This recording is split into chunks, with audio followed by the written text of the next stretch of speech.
Right. Good morning, everyone. Welcome. My name is Amanda Smith. I'm one of the planning committee members for the wellness workshops. Thank you for joining us at our virtual wellness workshop and for logging into the Zoom webinar. This is how we'll capture your attendance. You can use the chat feature or raise your virtual hand to ask questions. Please also go ahead and share in the chat box your name, title, and the organization that you're here with. All right, great. We're getting lots of good info as people are rolling in here. All right, so good morning. Thank you again for being here. Please be aware that this session will be recorded and made available through website and social media links to inform and educate the public on this topic. Therefore, keep in mind, if you choose to participate in an identifiable way, you acknowledge that your name and/or video will be recorded, and you are authorizing the use of your information in the recording as described. However, you have no obligation to speak in the recording. The recording of today's workshop is protected by copyright law and is not to be copied. So once again, I'm Amanda Smith, one of the members of the planning committee for the wellness workshops. The wellness workshops began 10 years ago to support mental health professionals and community members in Denton County who work with children, youth, and families. As the wellness workshops have grown, we've begun to support mental health professionals all throughout North Texas and beyond. Cook Children's Center for Community Health launched the Thriving Communities Collaborative in 2023, which brought together community partners with the same goal of improving children's health in North Texas. This group focuses on mental health, caregiver support, healthy lifestyles, and asthma. So we have many people to thank for working collaboratively to put this event together. We'd like to thank the members of the Wellness Workshop Planning Committee, Cook Children's for providing CEUs, and you, if you've attended our previous events, for providing feedback. We planned this program with you in mind. We'd also like to thank each of our speakers for giving their time and sharing their expertise with us today. With their permission, we'll post the slides and video from today on the Center for Community Health website for ongoing CEUs. As a reminder, you can find past webinars on the Center for Community Health website and are able to earn CEUs on some of those as well. We'll put the link for this in the chat. And if you did not receive the meeting packet with the presenter slides, you can also find it at the link just placed in the chat. Once on the website, scroll down the page and click on Wellness Workshops, and then find today's presentation and click on Download PDF. Right, so a few housekeeping details before we get started. I'll be hosting the workshop today along with Lindsay Schaefer. We invite you to engage with the speakers in the chat box using the Q&A feature or by raising your virtual hand. You can talk with the group as a whole or one-on-one by clicking on the button next to the To field in the chat feature. This is located just above where you type your message. We'll have time for questions throughout the presentation. Again, you can use the Q&A box to ask your question or the chat box. If you'd like to speak live, you can raise your virtual hand and we can unmute you to speak directly. So today we will discuss attachment styles and why they matter. During this portion of the program, we will review your own attachment style and we'll break out into small groups for discussion. If you did not complete your attachment style quiz yet, you can do so by clicking the link we'll put in the chat box now. Then we'll go into depth into supportive strategies for healthy attachment in both home and school environments.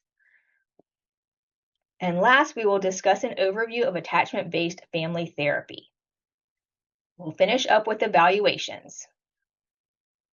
So while we don't have scheduled breaks during our time together, we will pause periodically to take questions. So feel free to take a break during this time or whenever you may need to. So by attending today's workshop, you will be able to describe attachment styles and identify your personal attachment style, review characteristics of healthy attachment across the lifespan, identify symptoms of disrupted attachment, summarize at least 2 approaches to support healthy attachment styles at home and school, and describe attachment-based family therapy.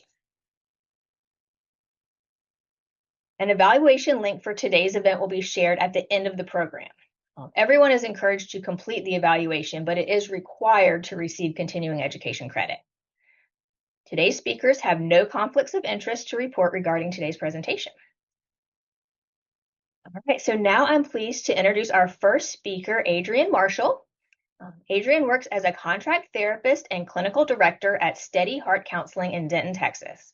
She specializes in adult individuals and couples, primarily focusing on healing attachment wounds, the importance of true self-identity, healthy communication, and the integration of the Christian faith with counseling.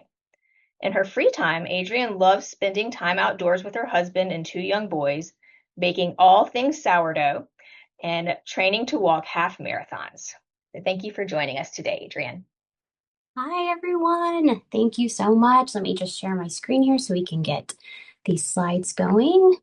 I'm just going to be sliding through these screens today. But if you do have any questions, please drop them over in the chat just as I'm going through. I'm pretty laid back when it comes to this, so don't want structure to be a reason to stop you from reaching out or asking a question anytime. So please feel free to jump in if you have anything as we're going through. So I'm so happy to be here. Going to be talking about attachment theory here with you guys, more so the history of attachment. Diving into those attachment styles, really looking at each one of those a little bit more in depth. There is the attachment style quiz. We won't be able to have those breakout groups today, but there will be just a little bit of time for maybe some discussion, or if you don't feel comfortable sharing, just some questions to be thinking about for yourself throughout your work with attachment, to be able to kind of dive a little deeper for yourself and to be able to help out your clients, the patients that you see, to be able to walk through those as well. We'll also look at attachment throughout the lifespan. And for the lifespans, we're going to focus on in childhood and adulthood and in parenting. And so we're going to go through those points there. And then we'll also have a little bit of notes on how technology, screen use kind of plays into that, what research is starting to show here at the beginning. So go ahead and dive in, talking about that history of attachment. So attachment theory really started with John Bowlby back in the 1950s. He started noticing just some correlations between how children were raised and how they related to their parents and how that might affect your adult relationships later on. And so just really starting to see that attachment, that family of origin and how we relate and create attachments with our relational figures really does impact us throughout our life. And Mary Ainsworth really built on that research with her strange situation experiment in the 1970s. So that was a really cool experiment where they took babies and infants, children, toddlers from 9 to about 30 months, and brought them and their caregiver, typically their mother, into a unfamiliar environment. They had toys and just other things that were there, but just seeing how the child related to their caregiver in that space, how they responded to that strange environment.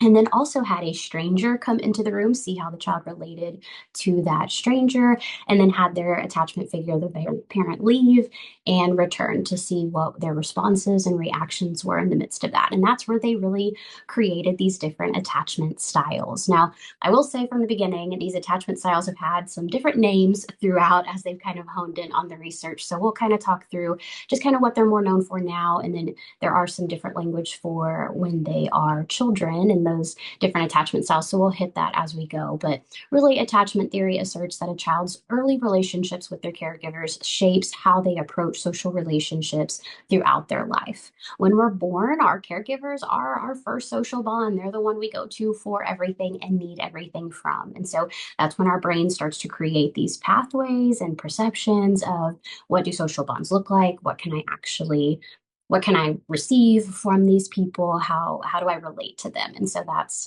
kind of where this all began. So there will be secure and insecure attachments. So secure is going to be when we feel our caregivers have created a safe and reliable environment. They do their best to satisfy our needs and provide us with a warm, nurturing environment. When all of this occurs, then we can create a secure attachment that we take into the rest of our life.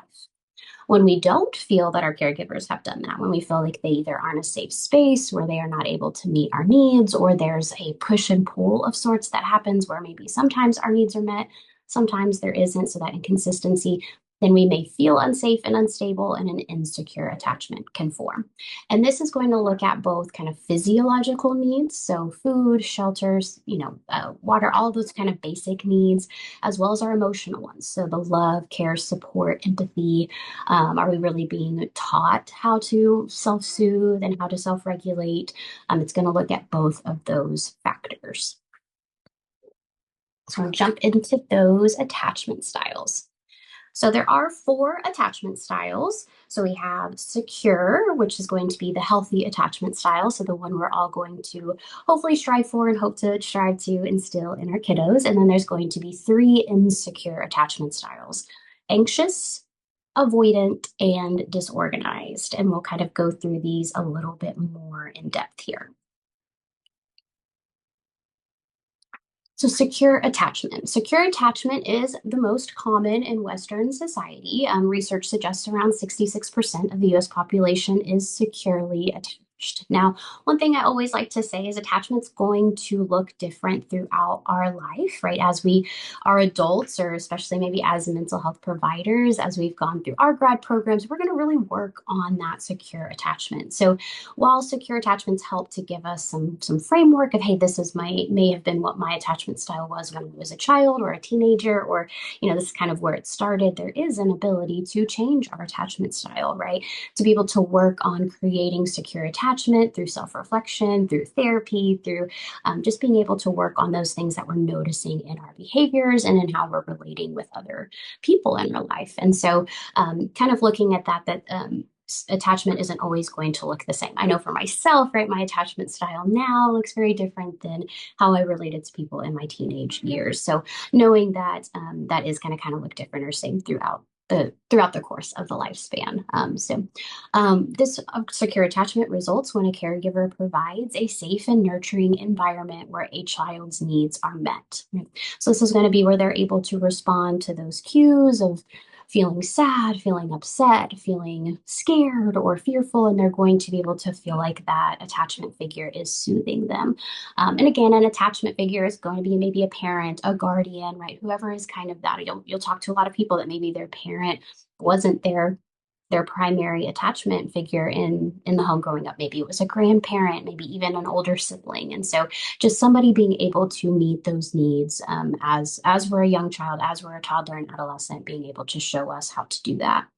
This is also going to be when a parent teaches us how to self-regulate, right? So it's not just about them coming in to help us, but also about being able to teach us how do we regulate ourselves as well? How do we become a safe space for ourselves? And so we'll talk a little bit more about that when we get to secure attachment through the lifespan in parenting, but looking at how parents are just very motivated and intentional with how they are relating to us and helping us to meet our own needs as well. Secure attachment is really going to be evidenced by just an overall feeling of confidence and self contentment, being social, warm, and inviting. And this doesn't just mean being an extrovert or anything like that, but just being able to relate to people, right? Being able to be in line at the coffee shop and maybe I can strike up that conversation, or I won't feel off put if somebody strikes up that conversation with me, right? We're able to make friends fairly easily. We're able to connect with our coworkers well. Again, that doesn't necessarily mean we want to be friends with everybody, but it means that we're able to relate and have a good conversation, be able to be personable to the people around us. As a secure attachment, we're able to be aware of and express our emotions and feelings. So, again, awareness is such a big thing. So, just being able to be intentional about how we're processing, okay, how am I feeling in this situation? How am I responding in this situation? So, really just being able to have that emotional maturity, that emotional intelligence, to be able to think through, hey, why am I responding the way I'm responding? What does this all kind of look like? So, and then being able to talk about it. So, not only recognizing, oh, I'm feeling this certain way in a relational setting, but I'm also able to talk about it. I'm able to express that to the person around me or to my partner or to my coworker or boss, whatever the situation may be. Also, this is being able to build those deep, meaningful, and long lasting relationships, right? So, this is being able to go beyond the surface level, that it's not just about common interests or working at the same place, but we actually can go deeper to talk a little bit more about things that might be vulnerable for us, things that might be a little more intimate for us. So, really being able to build those relational factors that are going to be needed for a long-term relationship. As we all know, it's hard to, want to get married or have that long-term relationship if we're not going deeper into knowing that person, understanding their past, their history, what they need, what they don't need. And so secure attachment is really going to be able to dive deeper into those things. The three insecure attachment styles are going to be anxious, avoidant, and disorganized. Again, we'll kind of reference what these are known as in children as we go through, which I think the how we refer to them in children can sometimes make these get a little bit jumbled, and so we'll try to keep that as clear as possible as we're going through this. So the first we'll look at is going to be anxious attachment. So in children, this can be referred to as anxious ambivalent attachment. So this really results when caregivers are just a little bit more inconsistent. So they may be supportive and responsive at some points, but they might also be just misattuned to the child's needs at other times, whether that's they completely miss that the child is in need in that moment, or they misread what the child is actually needing. So maybe the child's feeling fearful, but they just think, oh, the child's, feeling anxious, and so we're going to push them to do the thing anyways, right? And that may not be what the child is actually needing. And so this is just going to put a child in the need of, okay, I'm not really sure what I'm going to get, but also maybe feeling like they need to seek out more of that or be a little bit more on edge to what they might receive, or wanting to make sure that they're near the parent because they're not sure what they're going to get, right? They're not sure if, okay, if I walk away or if I don't share, what's going to happen in that situation. This can also be a result of physical or psychological abuse, right? So just kind of maybe some more of the gaslighting or things that may I may not be able to get those physical needs, but maybe they still can be there for those emotional needs, or vice versa. Again, that can be very confusing to a child of not really knowing, okay, which am I going to get? Or if I get a lot of one, but not a lot of the other, that can just be very, very confusing for a child who really needs both the physiological and the emotional needs altogether. This can also result when there is an early separation from caregivers, whether that's a situation of a parent that travels for work a lot, or that's, they were removed from their home for a time. Just in these early years, having those breaches of contact between their caregiver could be cause for some of that anxiety. Again, just not knowing, okay, is that rug going to get pulled out for me again? That kind of mindset for a kiddo can be really difficult. Also, anxious attachment will result when there's something called emotional hunger for the caregiver. So, what emotional hunger is really where a parent is trying to meet their own needs through the child.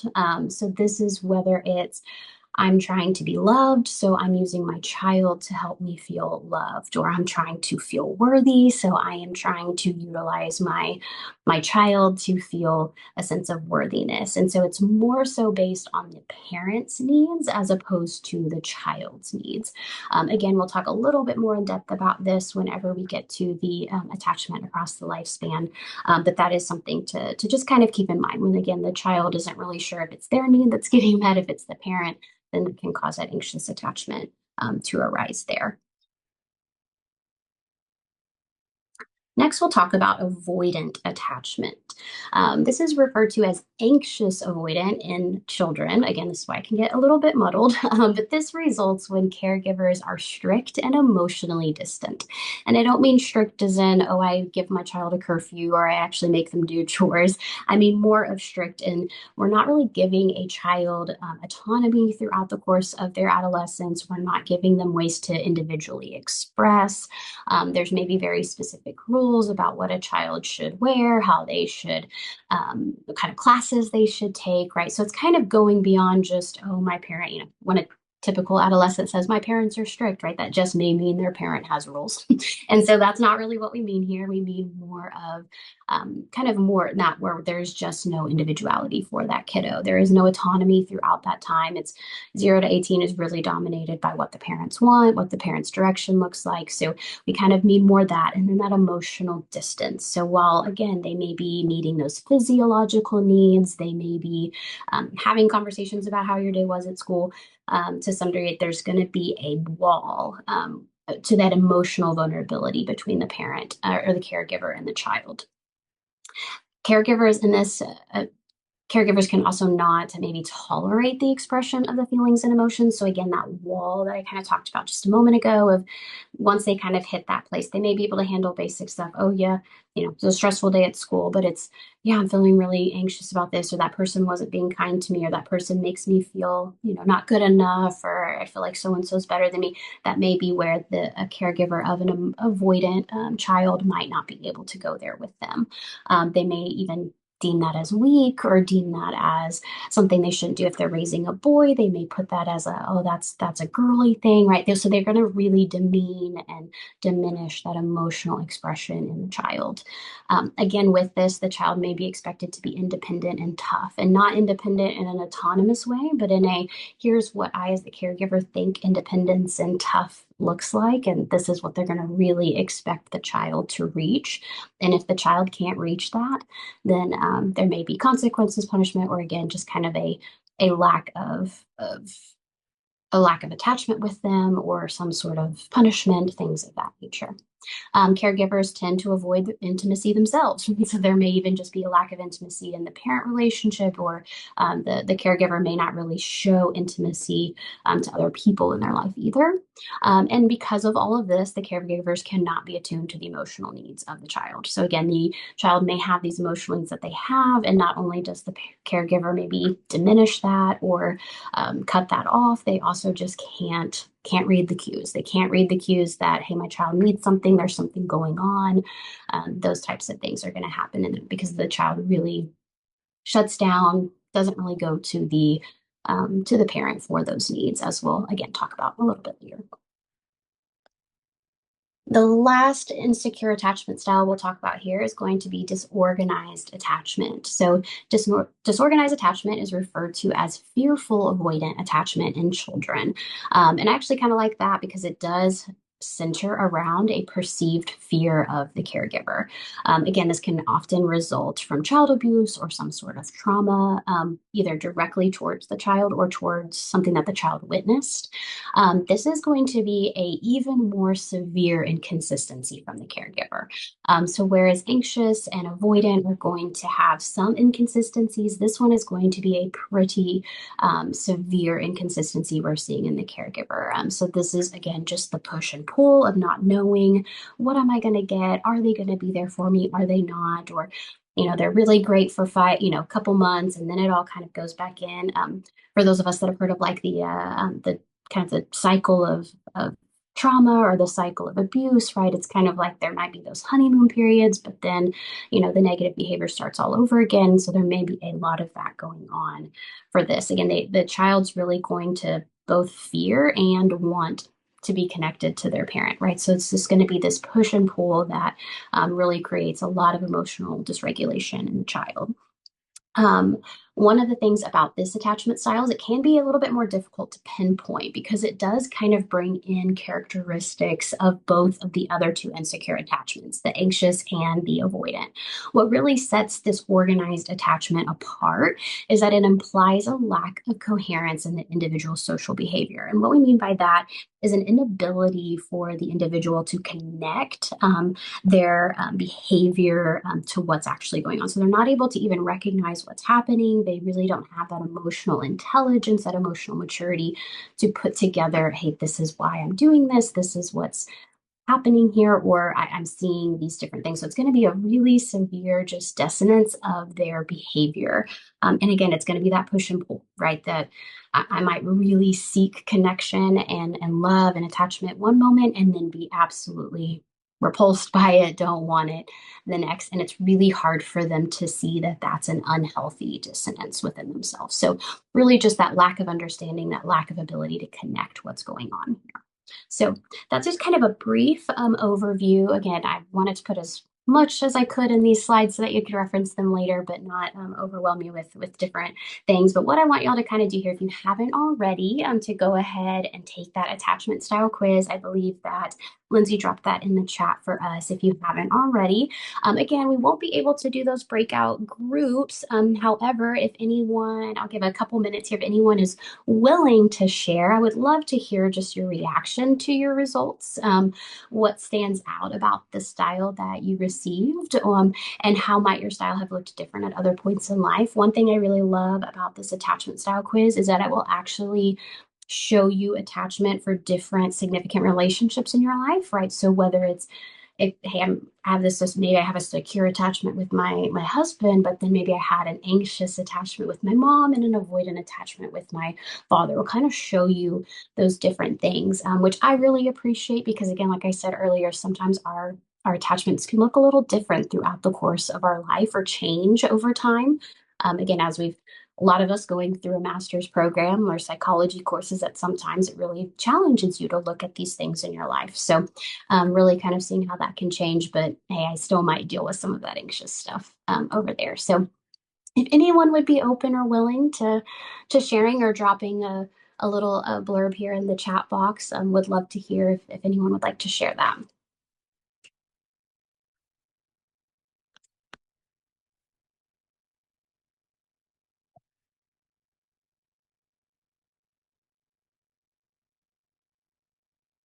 I saw someone here that said I was surprised because I was pretty secure with parent partner, but very anxious with strangers and coworker. Exactly. That's something that's really interesting about this is how our attachment can look different with different kind of people in my life.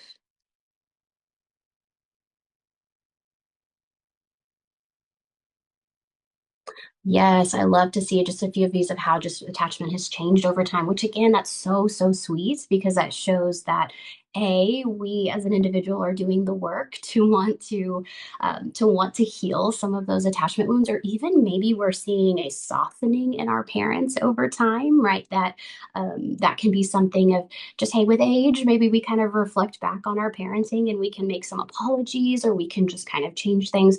One thing I always love is my own mom will talk about.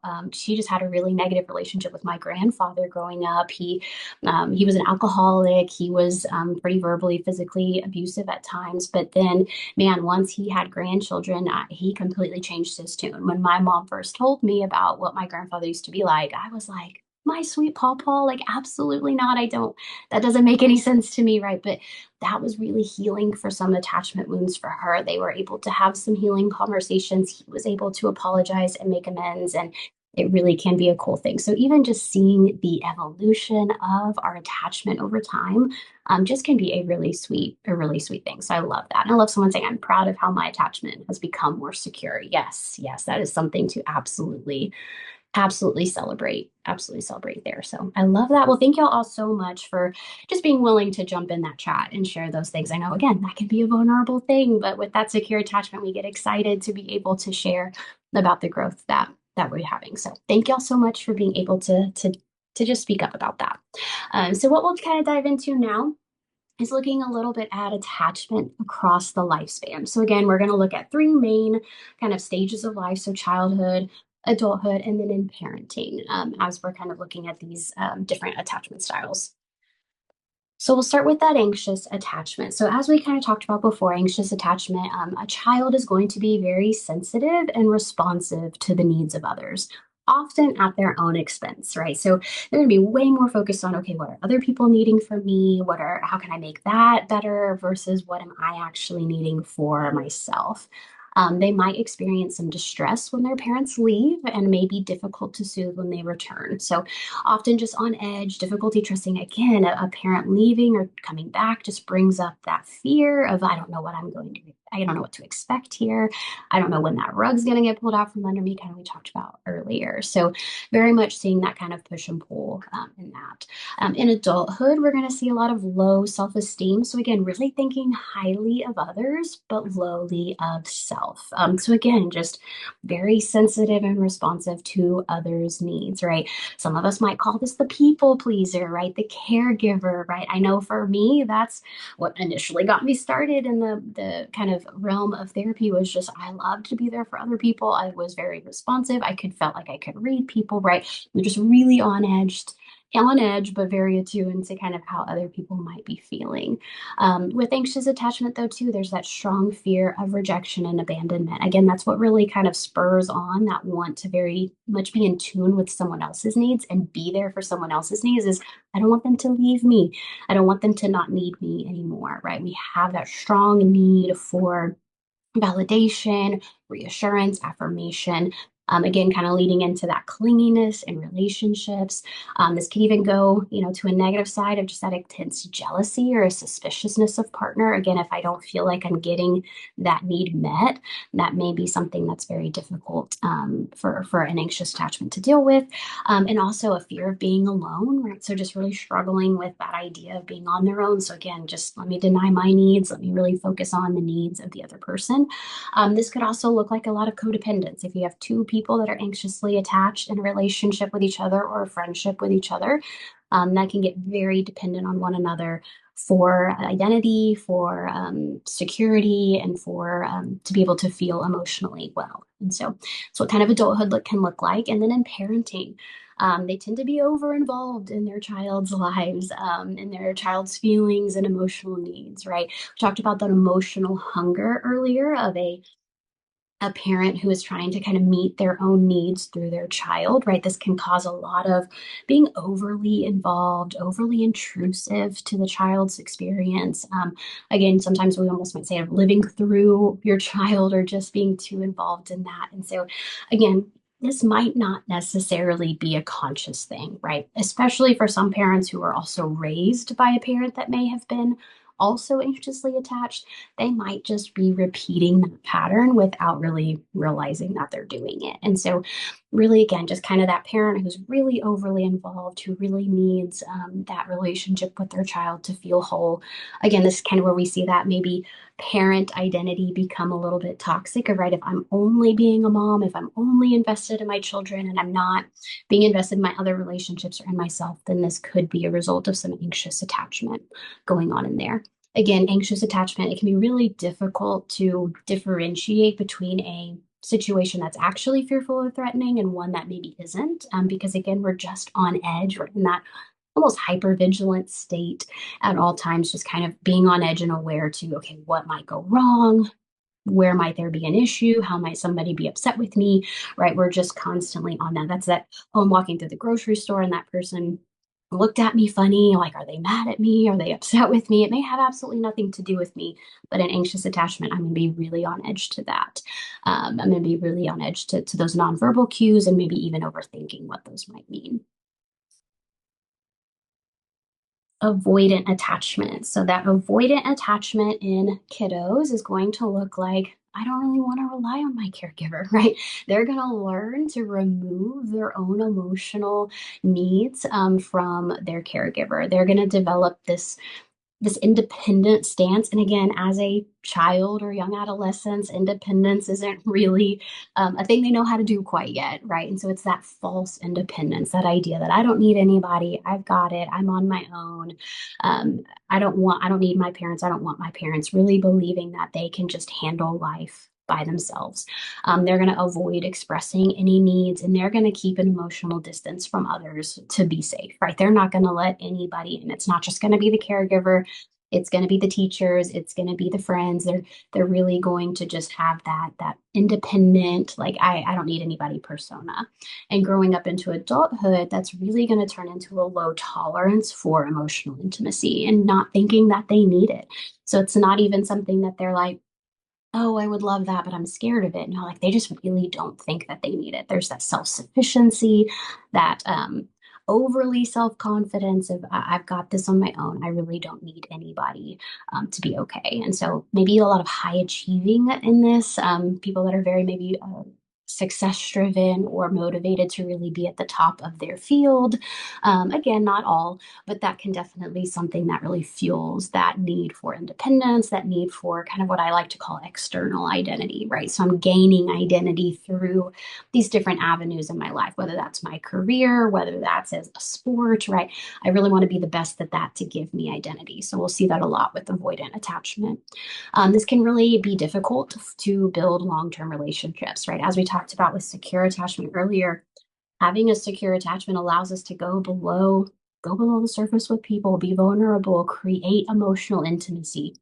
Avoidant attachments are not going to want to do that. So therefore, relationships will fizzle, or they just may find a way out, right? They're not going to want to continue a relationship once it seems like it's getting serious. They might start to pick apart things and try to find reasons to be able to leave that relationship. They really do not want to rely on anyone for anything, especially any sort of emotional needs or reassurance. Really just going to want to stay at that surface level, have fun in relationships, not really want that long term commitment. In parenting, an avoidant attachment, they're going to be able to meet some basic physical needs, but will have a lot of trouble responding to the emotional ones. Again, just because of that difficulty or that avoidance, or that just there's not a lot of value for emotional expression or processing for an avoidant attachment. So they're just going to struggle to be able to meet that need for their kiddo. Or again, like we talked about, they may be the one that's just, hey, we're not going there. We're not doing it. That's that's sissy stuff, whatever that is. They're just not going to be able to go there with their kiddo. Disorganized attachment. So in childhood, this is going to look like a child being very untrusting of the caregiver. And this isn't just like a little bit of untrust. This is a deep mistrust for their caregiver or people say they're going to be there for them. Again, this is due to just not knowing what to expect because of that severe inconsistency, and that they're just not going to believe and know what to expect from their caregiver. Again, that lack of coherence in their own behavior towards the caregiver, seeking closeness, but also rejecting it. So that really just that push and pull of, I want it, but then I don't want it. And again, their caregiver kind of following suit. They want it, but then they don't want it. This is going to be some fearful, ambivalent behavior towards their parents, anger and aggression without any obvious reason, and then maybe even just kind of being numbed or freezing in the parents' presence, so just kind of not knowing what to do. So because again, they don't know what they're going to get, so sometimes the strategy is just don't do anything, right? Just kind of freeze there. So we'll see a lot of emotional dysregulation, a lot of difficulty with expressing needs, right, and all of that in childhood here. Adulthood's going to be similar. A lot of inconsistency in behavior, difficulty with their own self-belief, but also very difficult to trust or see highly of others. These individuals with disorganized attachment are going to be at a higher risk for mood disorders, substance abuse, delinquent or aggressive behaviors, and potentially even the abuse of their own children. Very hard for them to let others in, again, because of that deep mistrust for people, and fear that those close to them will hurt them. Again, because such dissonance between their caregiver, it's hard to believe that anyone would be any different.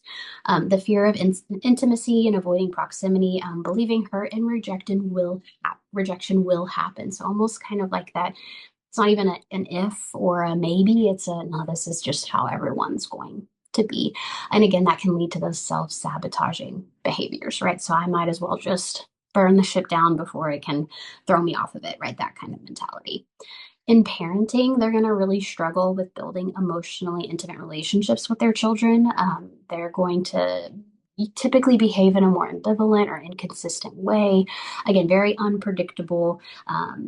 May confuse or frighten their child with their erratic and unpredictable behavior. So again, because of that inability to understand their own emotional behaviors and the back and forth and all of that, then of course it just creates a lot of difficulty for their child. So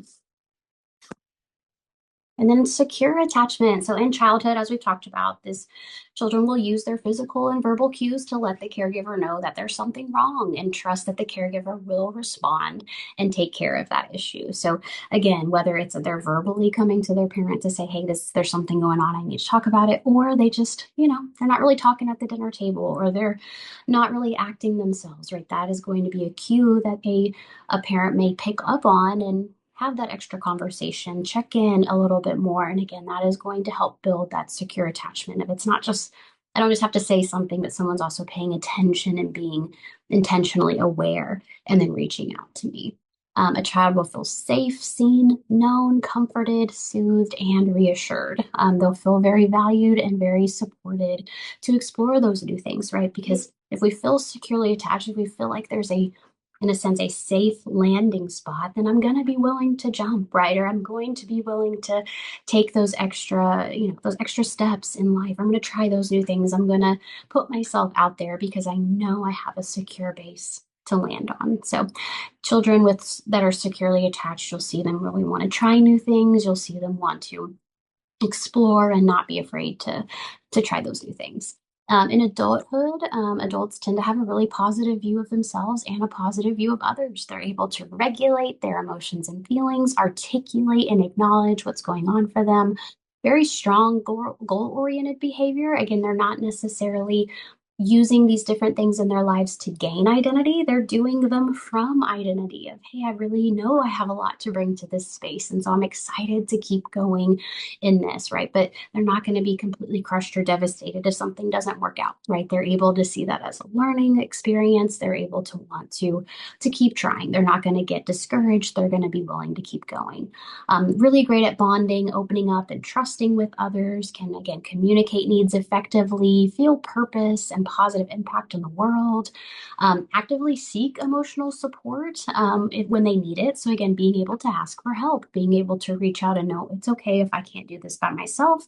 I can reach out to other people to help me process. Being comfortable being alone, right? I think that's a big one too, of, being able to enjoy time for themselves and not see that as oh, I'm alone with my thoughts, but no, I'm excited to do my own self-care, my own things throughout that. So, and again, continuing to just explore new things. In parenting, a secure attachment, a parent's going to be willing to work on and heal their own attachment. That's probably one of the biggest hallmarks of a securely attached parent is they're going to know they're not going to get it all right. And they're going to know that they are going to need support and help too. So again, in being a parent and trying to raise a securely attached client, or sorry, truly securely attached child is not going to be about being perfect, right? It's going to be about feeling as though, okay, even if I mess up here, even if I don't respond well to my child, even if I kind of have a hard moment and I get frustrated or angry or I, lose it for a second, that I can actually breathe and I can go back to my child and heal that rupture, right? So a lot of times people think, well, I've got to be, got to know exactly what I'm doing as a parent to not mess up my kid. And it's like, no, it's not that at all. Really, being a securely attached parent is also being able to teach our kid that we're not going to be perfect, that we are going to mess up, but what to do when that happens. Am I going to reflect? Am I going to actually ask myself, how could I do this better next time? Am I going to work on healing whatever wound might be coming up for me? And am I going to apologize and be willing to be wrong and repair that rupture? So we're going to see that a lot in a securely attached parent. They're also just going to be really good at looking at their child about who they are versus just what they do, right? As we talked about earlier with that emotional hunger in an anxiously attached parent, where they might really need their child to be a certain way so that they feel better about themselves. A securely attached parent is just going to express so much joy and love over the child and who they are, not just what they do, what they accomplish, but really who they are, and going to want that child to have some healthy independence and autonomy to be their own person throughout childhood and adolescence. Okay, so last section here, and I think I only have like 10 minutes here. So the last section I kind of want to look at is attachment and screen use. And by screen use, I kind of mean like social media, television, things of that nature. And something kind of interesting that I realized as I was kind of preparing for this and reading through some research is I feel like the research really mirrors probably how a lot of us feel about technology. Technology is a really, really wonderful and cool resource. But there's also times when I don't super love it, right? Or I don't want it around or any of that, right? As we were talking about this morning, just having some difficulties on the one day you need it to work, of course, it chooses not to. And so, our attachment and how it's affected by screen use really does kind of mirror that. Sometimes it can be good, sometimes it can be bad, right? So in children, research shows just various effects of screen use and technology on attachment. If an infant or child spends too much time being stimulated by a screen or an electronic, that can just interrupt the time where they should be connecting to the real world, to their caregiver, right? It's not necessarily that the screen use in and of itself is bad, but if it's being used too much, where it's taking away opportunities for parent-child play, for healthy conversation, in a sense, if the TV's on while we're eating dinner, it's not just that the screen use is bad for us; it's that we're not getting that time to check in on our child. We might miss those nonverbal cues, things of that nature, right? So it just kind of impairs it by just getting in the way, and not creating space for those moments of secure and healthy attachment. So again, when they're spending too much time being stimulated by those electronic and screens, not connecting to the real world, this could impair or delay speech, pre-academic skills like empathy, problem solving, social abilities, and also, like we said, interrupt that parent-infant child play experience, which are crucial to the learning process. Use of screens and electronics to pacify the child. Again, I know I have two young boys. They're 5 and 4, and this was a big thing during COVID babies, right? We were just stuck at home a lot. And so, I remember the pediatrician being like, do not use the TV to help you, soothe your child or calm your child down, right? Because again, not only does it become kind of a false soothing technique for the child, but then it just gets in the way of your ability to meet that need for your child to get more understanding of the responses of your child. So again, to be securely, have your child be securely attached, and to be a securely attached parent, you need to be aware to know your child's cues. You have to be present and you have to be engaged with your child. So again, these just can kind of get in the way of that. One other thing I always like to say, though, is because of having kind of COVID babies, one way I felt like screen use was actually really helpful for my children was staying connected with family.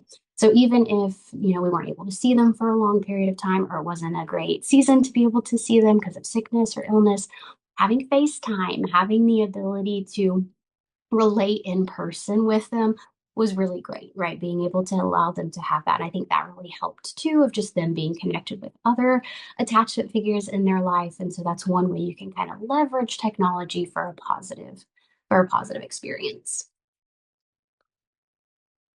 In adults, again, this can kind of look different on if technology screen use is a good thing or a bad thing, kind of based on your attachment style and how you might use it, based on your attachment style. So, for some anxious attached folks, you can really see their need for reassurance come through in their social media usage. Again, this could be an over concern or maybe even an obsessive nature with likes and comments and the number of followers that they have, right? With just how much social media influencing and all of that has just blown up over the last several years, this can really be a space where that anxiety monster can very much get fed, right? Of just giving you an outlet to track how much are people liking me, how much are people engaging with me. So this can be a little bit damaging for an anxious folk who might already be struggling with that need for reassurance from others. Again, using social media to be constantly connected, right? Really struggling to be okay to just be by themselves because there's just always an avenue to be connected with someone else. And again, whether that's actual real connection through things like FaceTime or video calling, or just kind of false connection of, oh, well, I'm seeing this person's life through TikTok or through their Instagram feed. It's not really real connection, but we can kind of fake that a little bit to feel like we're always connected. Again, more likely to use social media more frequently when we're anxiously attached. For that avoidant attachment, they may not use social media at all, or they may use it as a way to keep distance from each other. So they may not want to be involved with social media at all. They may not want that connection. They don't care about that. Or they might use it to keep people at an arm's reach. If I'll talk to you through having online friendships versus in-person friendships, so it allows them to have that kind of allows them to have a better idea of how much am I letting this person in. I can kind of keep them at that arm's distance. again, more likely to just want or pursue relationships online versus in real life. For securely attached folk, kind of like we talked about with kiddos, they might leverage technology in a healthy way. So, using it to stay connected to distant family or friends, not allowing it to get in the way of their present relationships, but to be kind of an additional tool that they can use, right? If I'm sick and at home, I can still FaceTime you and talk to you, right? If I'm struggling and for me, I was stuck in the house the last 2 weeks with the ice storm and then sick kiddos. Like that was my way of leveraging connection with my friends of, hey, send over good vibes or send coffee. I'm dying over here, right? Is being able to connect with those attachment figures there, or those securely attached friends. And hey, that's how we're going to leverage that technology in a really positive way. Again, securely attached people are going to have healthy limits and not a dependency on screens or technology. Again, just that ability to self-reflect. Hey, is this a good usage? Is this a bad usage? Am I just, coming home and putting on Netflix because I'm just don't want to process the day? Or is it truly just an enjoyable activity? So really being able to see what's my motivation behind my technology use, what's my motivation behind posting to that social media outlet, and am I trying to gain identity in it, or is it really just coming from a place of identity? So really being able to look at that difference. And again, I kind of just threw that there at the end of the slide of the real key to healthy technology use, just self-awareness and self-evaluation. So being able to again ask yourself those questions of what I might be using this for, and is this making me feel better when I'm leaving it, or am I ending up actually feeling worse, right? And so just being able to kind of think through how my attachment might be playing in to those things. So okay, I think that's it as far as the information I have for you guys. So if anyone has any questions, I'm happy to answer those. Absolutely, y'all. We are going to take 5 to 10 minutes to answer questions. Unfortunately, I don't know that we are able to actually unmute you all so you can ask them out loud to everyone. Yay, Friday the 13th, and all of the fun problems that are coming with our tech. So if you do have a question, go ahead and put it in the chat, and we will read through those and make sure that Adrienne gets the chance to answer them. Oh, we might be able to unmute. Someone give it a shot and see how it goes. Yes, if you raise your hand, we can unmute you. I have just been told. So if you have a question, feel free to raise your hand or put it in the chat.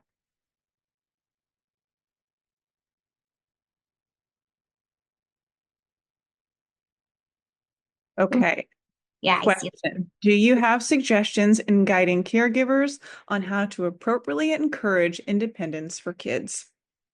Absolutely. So again, this is going to look a little different based on the age of the kiddo, right?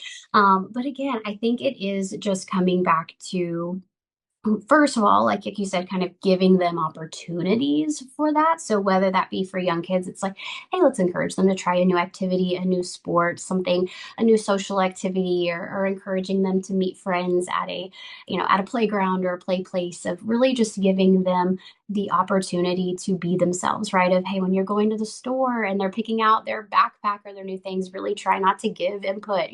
Inside you might be like, please don't pick the one that has glitter all over it. But you know what? Let them pick the one that has glitter all over it. Really giving them within a means of course, appropriate or safe means of just giving them the chance to be independent, to feel like their choices are really good. I know I can struggle with this, right? As a boy mom who knows my time of dressing them is short, right? I can get a little bit opinionated in the things that they might wear in certain places. So again, even though something as small as that, of just giving them the opportunity to pick themselves, even if it's, making me cringe a little bit with the mixing of colors or patterns or things, it's, hey, letting them feel like they have that opportunity to really put that out there, I think can be a great thing. Again, whether it's through whatever they actually like to do, just a sport, an activity, encouraging them to talk to a new friend at the playground, those kinds of things can be really, really great to help those kids take those steps themselves. Okay, next question, Adrienne. How do you account for differences amongst neurotypes? I find myself concerned this theory will lead to inappropriately pathologizing differences in social needs preferences amongst autistic individuals. Absolutely. So that I will say, I kind of will give a caveat to this response. If I do not work a lot or have a lot of experience with the neurodivergent population. And so that is actually something that one of my interns is actually very into the neurodivergent population. So we've actually been kind of having some conversations about that recently. And again, it's being able to look at, um, we're not necessarily looking at attachment or some of these behaviors. Like I'll give an example of when I said, securely attached would be very social and warm in a certain situation. Okay, that yes would be maybe normal of someone who doesn't deal with some of the neurodivergent issues, but that's not going to necessarily mean that someone with neurodivergence who doesn't have that instant, like I want to connect, I want to be warm and engaging in this population, doesn't mean they're insecurely attached to their caregiver, right? And so I think it is going to take just some more time, some more research to really show that, hey, that these attachment styles and types might look different for those that are, and even different cultures. That can be one thing. So definitely with attachment theory, we want to be careful of culture, because while we might see certain activities or things as normal, like attachment or normal social things of smiling or going up or giving someone a hug, that may not be okay in another culture, and that does not necessarily mean that they're insecurely attached. And so again, I definitely hear where you're coming from as far as we want to look at where a client is at, where someone is at in their development, and with those different factors in mind. But I think we're just kind of looking at a general if we're looking at a general population, that's kind of more of what we'd see, but more research does need to be done for that. So I think that's a great thing to bring up there. I don't have a lot for you in that piece, but that is definitely something to be careful of when using attachment, because it is based on kind of a very specific population. Again, a lot of the research was done on probably, and this is not meant to be, but this is there. It's done more on American populations. Again, more not very diverse culturally, the research isn't. So that more needs to be done in that regard. Thanks, Adrienne. A few more questions in our Mhm. chat. For those who work with teens, kids, how do you work on attachment with them, especially when their parent may not be willing to address their behavior? And we might hear more about this in our next session as well, but anything you'd like to add? Yeah, yeah. So that's what I say is, again, one thing I always like to say is, especially as therapists, we are an attachment figure for our clients, right? So even if a parent might be struggling to address that, doesn't mean that we cannot help them to feel like that is something they're getting from the relationship with us, right? And so again, I know when working with teens and kids, we have to kind of walk that fine line. We don't want to undermine a parent. We don't want to necessarily call a parent out on their behavior, even if it's something that could be called out, but we want to be able to model some of that. So, working on attachment could be helping them to identify other people in their life that might be a more positive attachment figure, whether, again, that's yourself as a therapist, whether that's a teacher or a counselor at school that they really feel connected to, whether that's even a parent's mom, right, or another friend's mom, or a youth group leader. So someone else in their life helping them see that, well, yes, ideally our secure attachment figure is a parent, that it can be other people in our life as well. So that's one thing I will say. And then I do know that some other things will be addressed throughout the presentation there too. Couple more that have come in. Any guidance for improving relationship between the caregiver and the child, especially teenagers or preteens, who oftentimes become more distant from parents? How do we come to the middle ground with the generational gap kind of thinking? Absolutely. I love this question so much. This is something I actually really appreciate when I get to work with teens, of being able to really help the caregiver figure out, okay, if I've kind of already maybe created this habit, my teen's already maybe distancing from me, how can I work on that, right? And a lot of that is showing some shared interest, right? You may not care at all about Minecraft. Learn Minecraft, right? You may not care at all about anime. Learn some of anime. Whatever it is they might be interested in, is starting to show some shared interest in that, right? Really, I think a lot of the times parents really want to come at it as like, how do I build this deep emotional connection where my child wants to talk to me? And I'm like, that's great. That's like step 10, right? Let's start on step 1 of just creating space, be more engaging and present. Let the child lead, right? You might ask how the day goes. They may give you one word answers. let that be okay. Don't get frustrated with that. Don't try to pull. It's really a process. And so, really helping a parent understand, hey, it's really awesome and great that you want to build a healthier, secure attachment with your kiddo, but it's going to take some time, right? Especially as a teenager, that's already a normal stage of development to be separating from parents anyway. If you go back to like Erickson's psychosocial stages of change, that's that identity versus cute. They're really trying to figure out who am I separate from my parents, and so that's a hard age to decide I'm ready to start engaging with my with my teen. And so just being really patient with that. Again, shared activities, creating space, right? Of, hey, we're going to start that family dinner where we turn off screens. We're going to implement, just some family game nights, or we're going to go on walks, or we're going to create space and time. Really, I kind of always joke with my parents. It's like, you got to wear them down, right? The kids want it. Most teenagers want their parents to care and engage, but they will make you work for it. And so just be patient, create opportunities and space, and then manage your own anxiety about not getting that depth and emotion that you want so that you can stay consistent and just get from step one to step 10 without getting kind of overwhelmed or fearful that step 10 is never going to happen in the process. Adrienne, one final question, and then we'll take a quick break. Mhm. For the caregiver perspective, where they may be misattuned to their child's needs, kind of like you were just speaking about, how would you correct this? Would you just have to wait until they can talk, or is there a way to identify this? This person, I think, is really talking specifically about babies or really young kids. Mhm.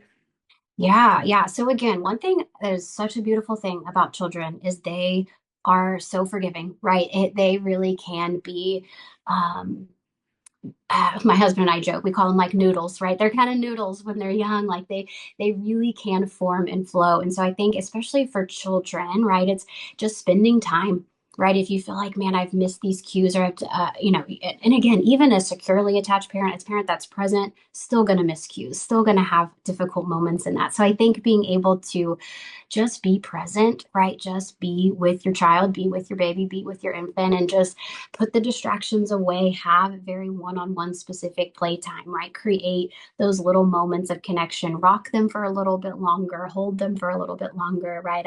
I was never one of those parents that thought you could hold your kiddo too much, right?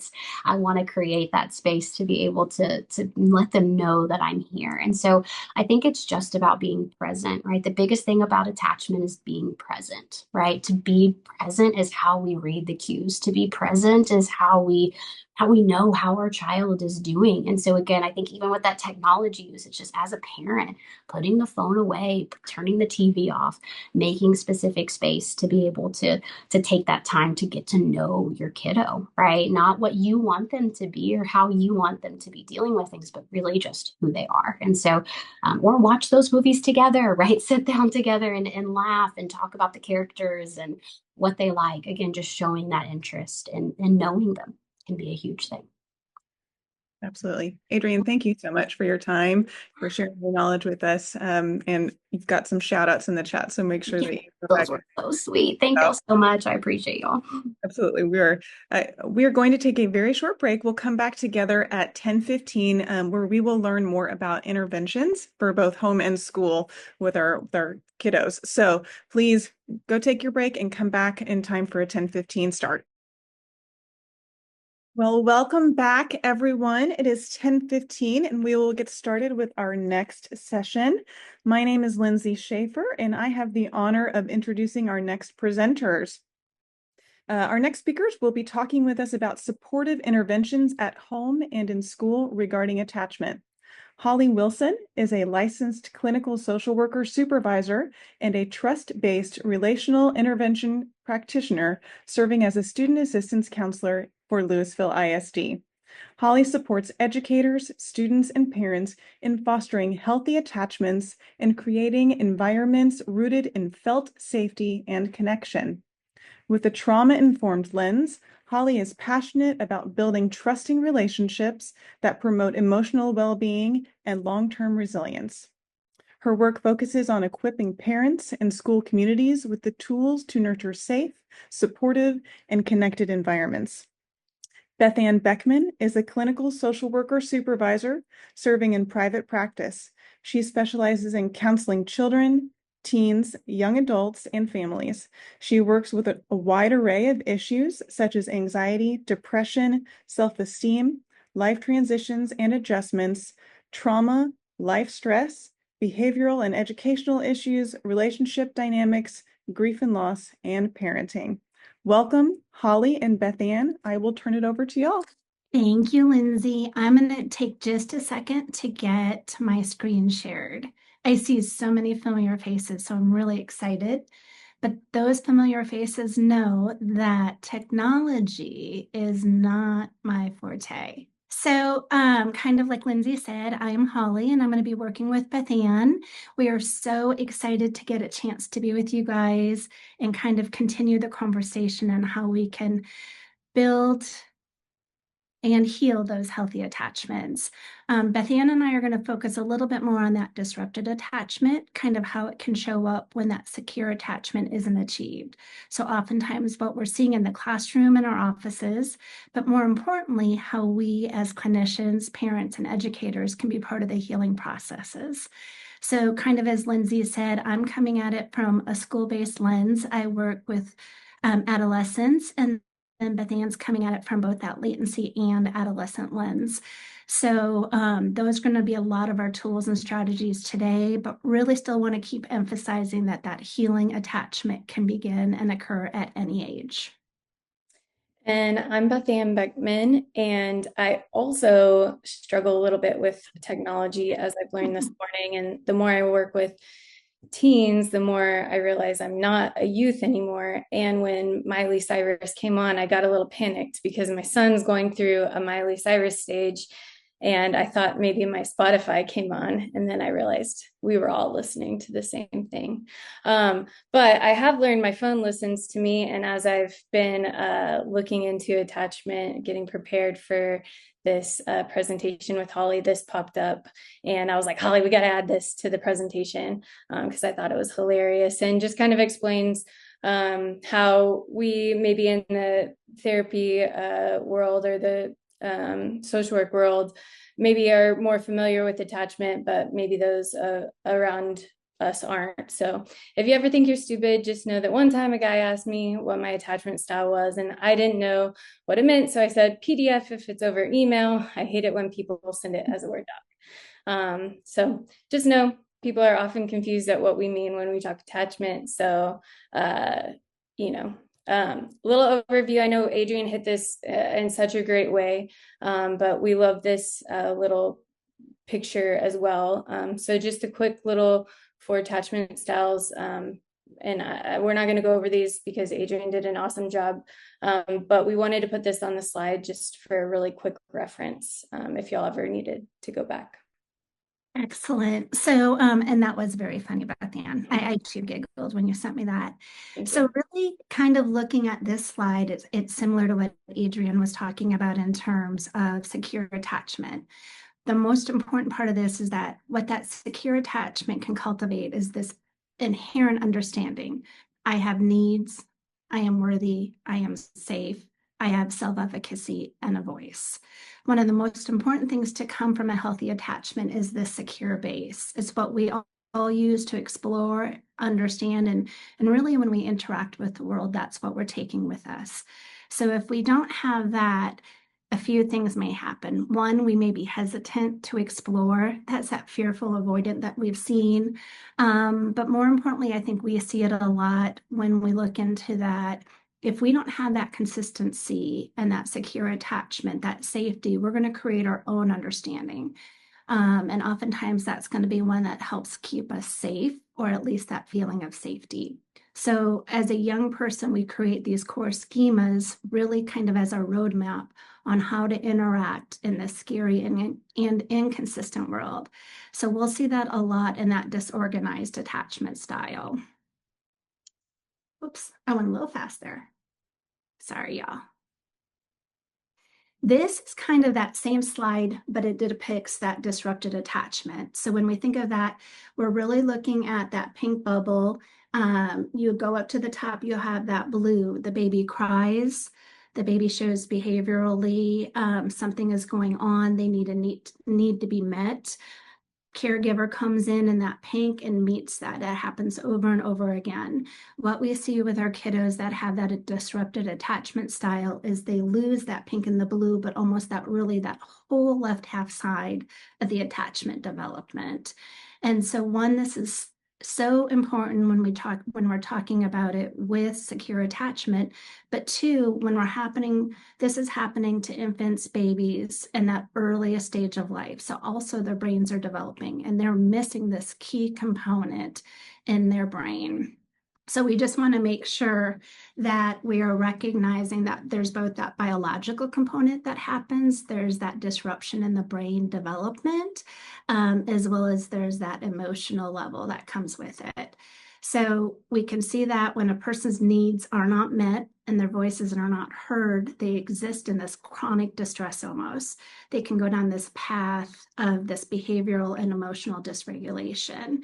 And so what we see with that disrupted attachment is that they learn that asking for what they need is not really useful. They have no voice, so they turn to those survival behaviors. We'll see it in the classroom. We'll hear about it from home environments when we're working in our private practice, but you'll see those survival behaviors, we can call them that aggression, that manipulation, I like to call it strategy, and control just to get their needs met. The key thing I think for me on this slide is that when we've learned and what science and data has shown us about the attachment cycle, is it shows us what we want to happen to build that secure attachment. But really, from our lens, it also gives us a map, a path, if you will, of what we can do to kind of begin to heal these disrupted attachments. I think we're all pretty familiar, so we'll go over this slide pretty quick, pretty familiar with our ACEs and what that looks like with the adverse childhood experiences. The key thing I want to look at in this slide is that 67% number that you'll see down in the bottom right-hand corner. So when I'm working with teachers, educators, I like to have them visualize their classroom. And I'm going to be really generous on this and say, hey, you're looking out at a classroom and you've got your 25 students. So when you look out at them, rest assured that at least 17 of them are going to have some traumatic experiences, those adverse experiences, or they're bringing something to the table that may need some healing and may be a barrier to what you want them and how you want them to interact in the classroom. So how does disrupted attachment present? A lot of different ways. And so you might see this as one of these. You might see this as many of these. You might see it as all of these. So some of them are that push and pull in relationships, the I love you, I hate you, I need you, don't leave me. Anxious need for closeness with avoidant fear of intimacy. Kids that may crave attention but anticipate hurt. Chaotic patterns, sudden withdrawal from relationships, difficulty regulating emotions, mistrust, and that constant state of feelings of unsafety and hypervigilance for threats. So when I worked in the school district, when I was at an individual school, a lot of my students would have fallen in a category of maybe not insecure attachment in some way. You know, we never did full attachment styles with them, but what we would see is a lot of them would have that sudden withdrawal from relationship, especially toward the end of the school year. They would start to act out really strongly. And it was almost like they wanted to end the relationship with the teacher before the teacher ended for the school year.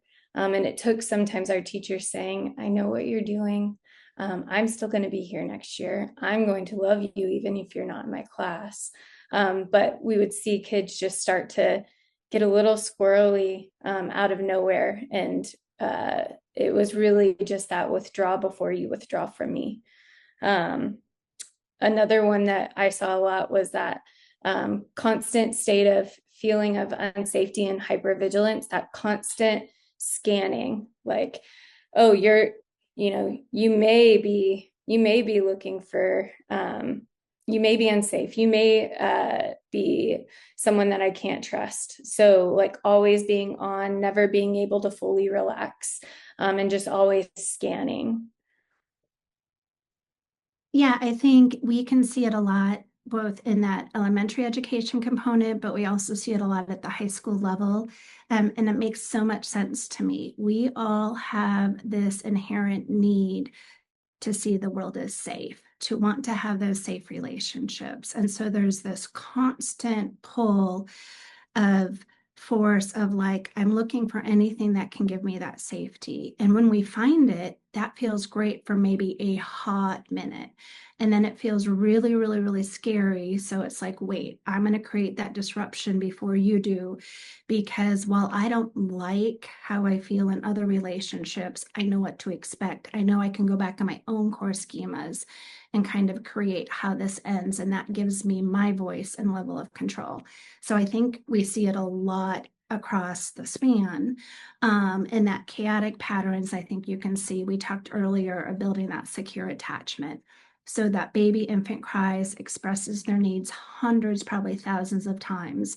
Their needs are met consistently over and over again, and that secure attachment is formed. So when we think about healing, it's going to take all of that. Plus, we're going to have to be working through those belief schemas that that individual created to understand their world and keep them safe. So it's kind of that continual chaos and chaos, that push and pull. And I think when we think about it, if we look on all the disrupted attachment styles, we can see that disorganized one. I think I'll hear often from teachers, other counselors, parents, even the kiddos themselves, like, that is the one that is so hard because you can feel their desire, you can feel their want for a connected relationship, but they are not comfortable with that. And so they are going to utilize all these different behaviors and all these different things to create that false sense of safety that they need. So Holly and I both have had the privilege to go through the practitioner training of TBRI, which is through the Karen Purvis Institute at TCU. TBRI is trust-based relational intervention. And so we're going to give you like these three key points about it, and then we'll show you all a quick video that is just a little overview. But TBRI is a holistic model for helping children overcome social behavior and emotional challenges brought on by trauma. It was first introduced for children who were in the foster and adoption process, and now has kind of been adjusted to be utilized for kids from any hard place. I actually have my own children who are not have not been in a hard place, and I still use a lot of the tools from it in my own parenting. I use it at my own home too. I think my kids will probably tell you they're from a hard place, but they're not. We use it a lot. But yeah, TBRI is built on decades of research in attachment theory, sensory processing, and that neuroscience. It offers practical strategies to help the whole child so they can build fulfilling lives after trauma, utilizing empowering, connecting, and correcting principles.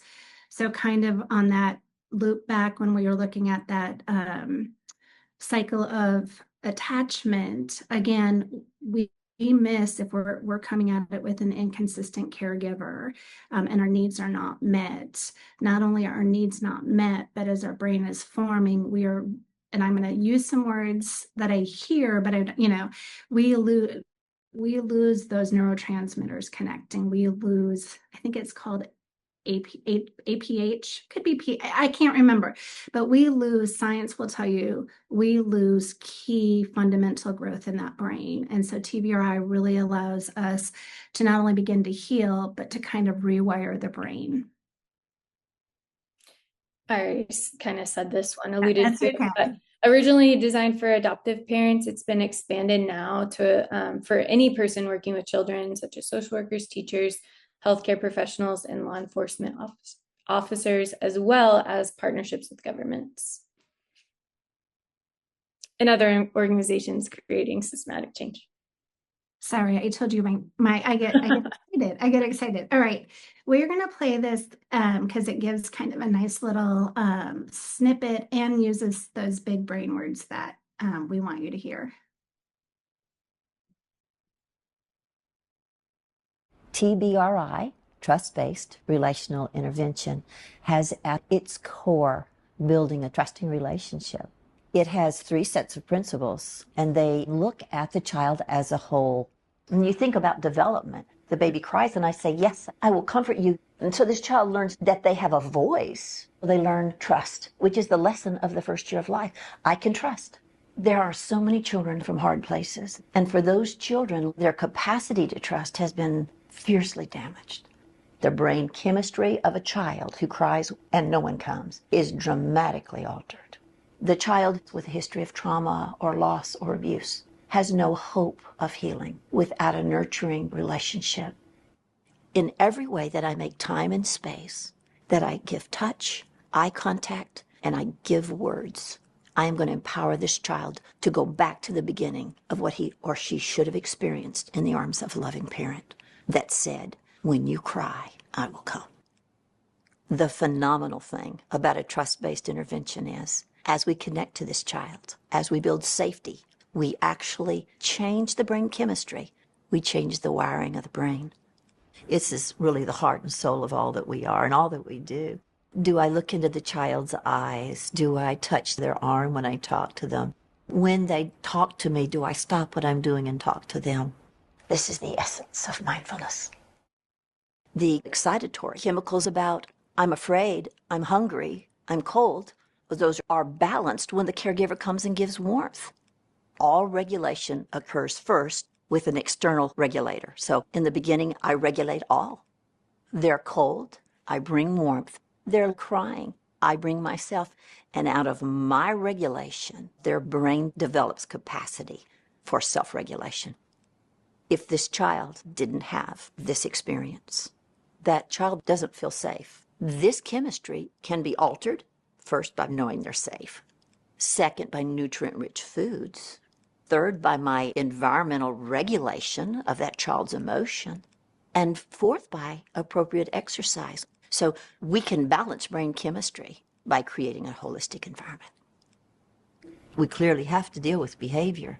Correcting means showing a child the right behavior, praising him when he gets it, and showing it to him until he can get it right, and showing him with no fear and no shame, so that he builds success, not a greater sense of failure. So the message of hope for our families is that we can help our children to dramatic levels of healing. We simply have to be devoted to it and be willing to invest what it's going to take.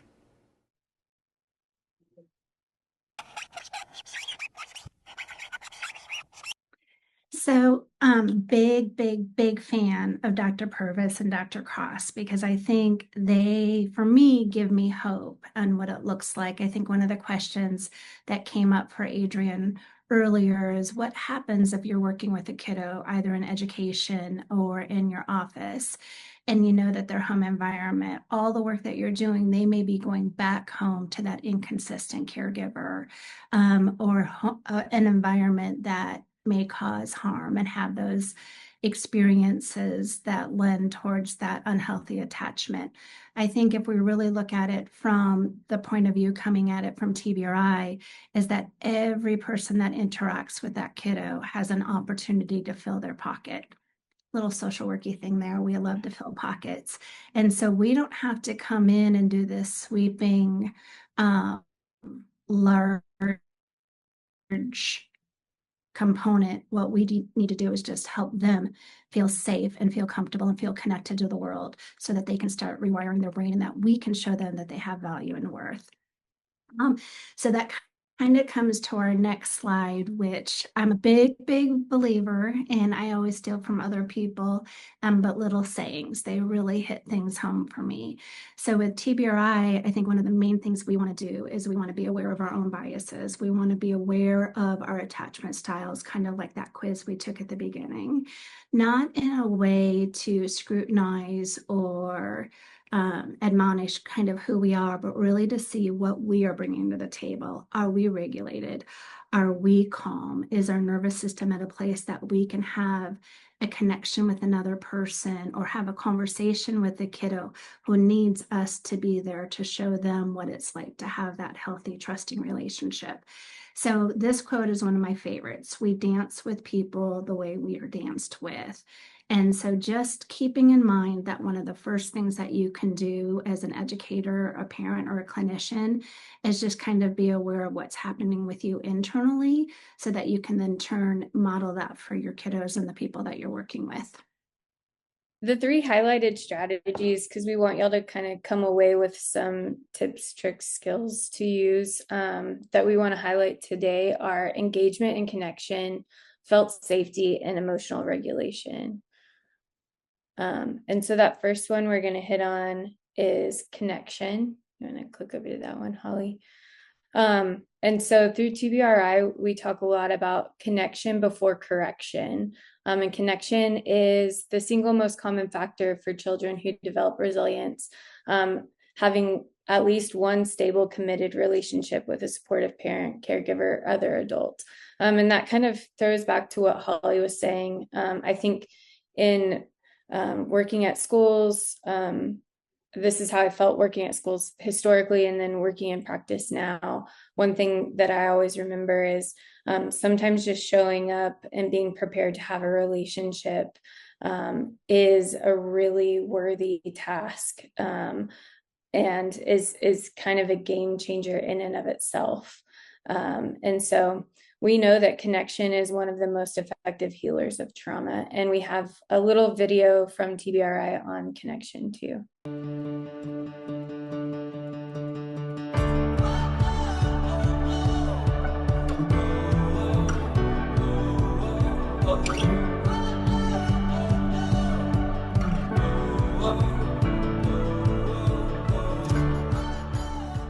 I think it's important to just kind of revisit how important it is to have a strong basis of connection when it comes to the other principles of TBRI, of empowering and correcting. But we really have to have that strong base of connection. Can you guys maybe talk a little bit about that? As you're shaping behaviors in the day-to-day, with your kids, be sure to keep the end goal in mind, which is, connected, content, and change behavior. And it's so good to keep that in mind, because what that means is before I even engage in trying to shape some type of behavior, I need to ask myself, am I connected with my young person, right? And I need to be able to ask myself that question in the moment, as the wheels might fall off in the moment. Am I connected? How do I connect, with my child? And then also after a behavior situation outside of the moment, I need to be asking myself, am I connected? How do I connect, with that child? And I think that's so critical just on the connection piece, because it makes it difficult to engage with your kids the next time, right? If I still have a chip on my shoulder, or I'm still pissed off about something that happened, 2 days ago. So am I connected? Yeah, I think it's foundational to TBRI that we understand attachment and that we're basing all of the other stuff from there. And so when we talk about a strong base of connection, what we really mean is before we can ever get to the correcting strategies, before we can ever empower kids, we have to have that connection with them because that's how they feel safe, right? And so if we are using that strategy wisely, we will attempt to correct behavior, we will attempt to empower kids, and it will fall short. And the reason is, if we think about how we were designed as humans, we were designed really for the first 2 years of our life to only have, right, that connection and empowering happening. I'm not correcting behaviors of an infant, right? I'm just feeding them and connecting with them, telling them how precious they are and building that attachment. And so we know that as caregivers, that isn't always the case, right? Maybe some of us didn't get those 2 years where that was all that was happening. And so we really have to keep that in mind because we all are hoping to change those behaviors in our kids. But without keeping this in mind of that connection and that foundation, the other strategies will not be effective. So I think a few things stood out to me in that video. One, I love how Amanda said, if we think back to it, and I even do this with my own kids when we're in maybe a tough conversation or emotions are heightened, even visualizing them back when they're that infant or that baby, we aren't correcting their behaviors. We are just meeting their needs and nourishing them and taking that opportunity to connect with them. So I think that's something that's important that we can keep in the back of the mind. The other thing that I really love is when Daryl says, how am I connected to my young person? How am I connected? He puts that onus and that responsibility on him. I think that can get really hard when we're in the educational system because you have one teacher to 25, 26 kiddos. And so it can feel really taxing to be like, how am I connected with Betsy? How am I connected with Bobby? But it's so imperative. And what we really try to tell the educators is if we can build that connection, it actually will, in the long run, create this beautiful classroom, close to a beautiful classroom of kiddos wanting to keep that connection and wanting to build that with you. I think about it a lot when I'm looking at our sports team or our fine arts or anything like that. I'm often like amazed, mind blowing when a kiddo can be like, my coach said this to me, my coach said that to me. And they're like, hey, but I'm showing back up for them tomorrow. I'm working hard for them. I still feel connected to them because there's that trust and connection that was built as part of that team. So I think it's just imperative to really emphasize for everyone, parents. I think even parents really fall into that correction. It comes naturally, especially as kiddos get older. We get into those teen years and all of a sudden the countdown's on. I only have 2, 3, 4 years left to make sure that they are going out in the world equipped with everything. And for some reason, we feel like it has to be these big life lessons and these big, conversations regarding A plus B plus C. But as my kids like to say, not everything has to be a lecture, not everything has to be a learning opportunity. And so just reframing that a little bit. Then we go on. I'm going to jump in for a second, Holly. One of the other things I really liked on the video is he talks about not coming into conversations with a chip on his shoulder. He says this stuff, but I think sometimes we as adults don't recognize or don't think through that how much kids co-regulate with us. But we know scientifically that humans co-regulate with each other. So even if we are trying not to bring the stress from work or in the school setting, the stress from our other classes into our connection with kids, we might not have regulated ourselves before we try to make these connections. And these little bodies might be picking up our nervous, stressed energy, and then that is actually not forming the connection we want. And so I think kind of going back to even that, being in tune with ourselves, being in tune with our attachment styles, but also being in tune with our regulation, so that we know when we're trying to connect also where our regulation is. So I think, yes. So it's interesting because I heard it that way a little bit, Beth Ann, and then I also heard it when he was saying that. So that kind of falls into that rupture and repair thing that TBRI hit upon. And a lot of times our kiddos coming from those insecure attachments or those home environments where there hasn't been consistency, they think and they feel in their core, and I get this, that every interaction or those hard interactions are going to be the way that relationship dissolves.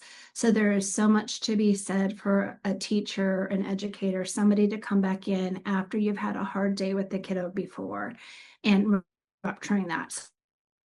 So I need to check in with myself and be like, okay, I know yesterday Bobby really came in and head was on the table, the desk, and wasn't interacting like I needed to in the classroom. So I got really frustrated. So as we approach this new day, where are we at with that? Do we need to check back in with Bobby and be like, hey, I want to make sure I'm doing okay with you, and giving that opportunity kind of repair that rupture.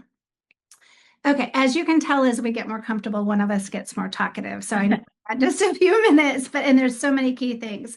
So this is kind of a cute slide because it's got all these great colors and everything, but we're gonna go into the next slide because we're gonna give these a little bit more detail. But with these engagement strategies, the healthy touch, the valuing eye contact, the authoritative voice, the behavioral matching, and the playful interaction, those are the 5 key components that you can use for engaging with your young ones and individuals to help them feel secure. So when we're looking at that number 1 thing, which is tone of voice, our voice is one of the biggest indicators and sets the tone to the structure and nurture component. So you really want to be aware to look at your volume, your cadence. So I don't know if you guys have caught on, but I'm a pretty loud talker. I'm a pretty fast-paced talker, and get me excited about something or a task to do, it can be like boom, boom, boom, boom. And so I really have to bring intentionality when I'm working with some of these dysregulated nervous systems, and when I'm working with kiddos who maybe that loud voice or that strong voice is really scary and not feeling safe for them. So I have to bring that to the table. Part of when I'm working with young kids, I do play therapy. And so eye contact's really important. Of course, we always take into account any cultural differences or areas where we don't want to force eye contact. But for little kids, that eye to eye is really, really helpful. So I always say, like, when it's a day that I'm going to be in the playroom, I'm wearing like tights, or I'm wearing my jeggings, which are also apparently not cool anymore. But for me, I have to wear them because I'm always on the floor. I'm trying to like be on my knees so that we're at eye level, so that when we're talking, it's not the height difference, we're eye to eye. One of the things on the other slide that I really like, it says we're not yelling across the room. So even thinking of my own kids, a lot of times I'm like, hey, don't forget to do this. And they're like, what? And I'm like, don't forget to do this. And then they say something back and I'm like, what? And that's just not great communication. It doesn't create that felt safety. If we take the time to go walk to the room that each of us are in, pause, look at each other, make sure we're looking at each other and communicate, that builds that felt safety. Actually, way better communication. And then we're not getting frustrated with each other for not hearing what the other person's saying. And then we go into that healthy touch. And so we need it, we want to build it. So I think we've seen a lot of videos in the school environment in terms of those kindergarten, those younger, high fives, dances, whatever that looks like. Before the kiddos even stepped into the classroom, there is this level of connection, there's this level of routine, but also there's this, this healthy touch. Being mindful that some of the individuals that working with touch hasn't always been healthy, whether it was just an isolated experience in some really hard situations, or whether in their home environment, touch has not provided that safety. And so just being mindful of that. And then we have what we call that behavioral matching, which is my favorite, because that I have found is one thing that really helps me get into my regulated nervous system and my calmness, is when I am looking to match myself with another person. And so what that behavioral matching does, whether it's a classroom where before the kiddos have even stepped in, my daughter had a 3rd grade teacher that had a consistent, probably for 20 years, name for her class. And so it was welcome to this. And boy, did she feel like she was part of a community before she even sat down for the first day of class. Also can do it at the high school level. If I'm having a kiddo and I get a call that there is a kiddo in the hallway having a panic attack, anxiety attack, or just really dysregulated, and I approach them, me standing over them, trying to regulate them and co-regulate with them is going to be extremely ineffective. But if I can sit down crisscross applesauce with them, put my back against the wall, my message is, hey, we're in this together. Hey, let's see if we can't get this feeling of overwhelmment and struggles within our emotions kind of calm down by matching that. The last one is playful interaction, which is behavioral matching is Holly's favorite. Playful interaction is mine. And I don't know if it is because I'm like lean more silly, but this one is good for just connecting, but it's also one of the first like correcting strategies too. And so like elementary, I can give an example. I had a kiddo who was supposed to be sitting in the gym crisscross quietly in line, and he was dysregulated, definitely wasn't doing that, laying on his back, pushing himself like on the floor around, and wouldn't listen to any of the teachers, and they were getting upset and like throwing out a lot of threats. And finally I was like, oh man, I've been waiting for someone to come clean this floor. Can you come over here with your back and clean over here?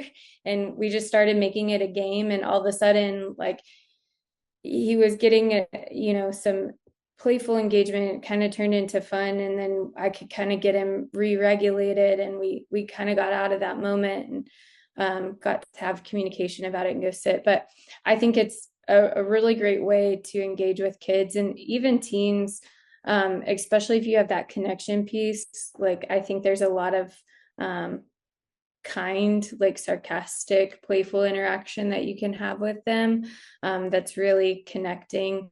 But a lot of kids still communicate through play. So it is really vital. And it's a little lighter, so it helps move back into that upstairs, kind of out of that downstairs part of their brain. So I love this one. I think it really is a magic button for me a lot of the time. I think it's important, even when we're working with parents and they're like, where can I start here? What can I do? Again, adolescents are my favorite people. And so really want to emphasize that we can use play at any age. Kind of what Beth Ann just said, we actually can't have regulated behaviors until we have regulated emotions. And we'll get to that in a little bit. But play is one of the fastest key components of getting into that upstairs brain. And so, yes, those of you who work for adolescents, do not hesitate to break out the Legos, I had a kiddo tell me the other day, she's teaching me how to crochet. And so anytime she comes in, she's like, she doesn't say she's just regulated. I say that, but we start doing that. And it really is, I'll go with Beth Ann, a really huge healing button, magic button to that healing. We're going to go through this really, really quick because I know we're running out of time and we have two key things. So there is something we talk within TBRI that's called felt safety. So we are not talking about that physical safety.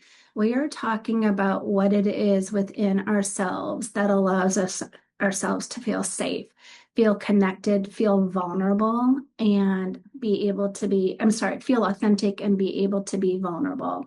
And so this is that feeling that no matter what I do or what choice I make, I know someone has me, someone has my back. I have a safe base to fall back on.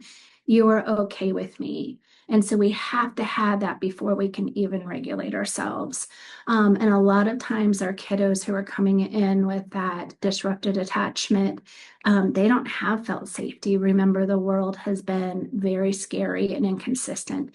So when I have a kiddo in here and I'm like, hey, what do you need? What do you need to feel safe? What do you need to feel supported?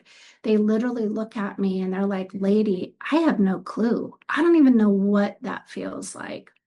And that's okay, because what we can say is, hey, what doesn't feel safe? What doesn't feel supported? Well, Miss Wilson, it's when I try to tell my dad how I'm feeling and he wants to come in with this is a teaching opportunity. Or when my mom and I are talking and she just wants to swoop in and fix it for me. Those things don't feel safe. Or when I tell somebody I'm hurting and they give me the, well, at least you're not da da da da. So that non-empathetic approach. And so just even asking them what doesn't create felt safety is a really great starting point. If you want in the slide deck, there is a cute video, not cute, there's a really informative video at the bottom of the slide. I think if it's okay with you, Beth Ann, let's skip it. So we can get to the other strategy real quick. But creating that felt safety is such an important thing. Before you can do a lot of other work, you have to have a space where that person can feel safe. And kind of going on that felt safety, also creating that feeling of a safe environment. And so we know that there are certain approaches to home and classroom that can make environments feel more safe for people. So we know that predictable environments with clear expectations feel more safe for kids and teens. Now, they don't always love clear expectations and structure, but they do feel safer within them. Having structure to the day, not deviating it from that very often, establishing quiet, safe place for individuals to go if they're feeling overwhelmed. When I'm working with parents or young clients and we're talking about parenting strategies, a lot of times we'll talk about having a calming space in the house, like a calm space where the clients can go to kind of re-regulate. And so it should be a comfortable space away from others that's just for that. And then having some sensory materials.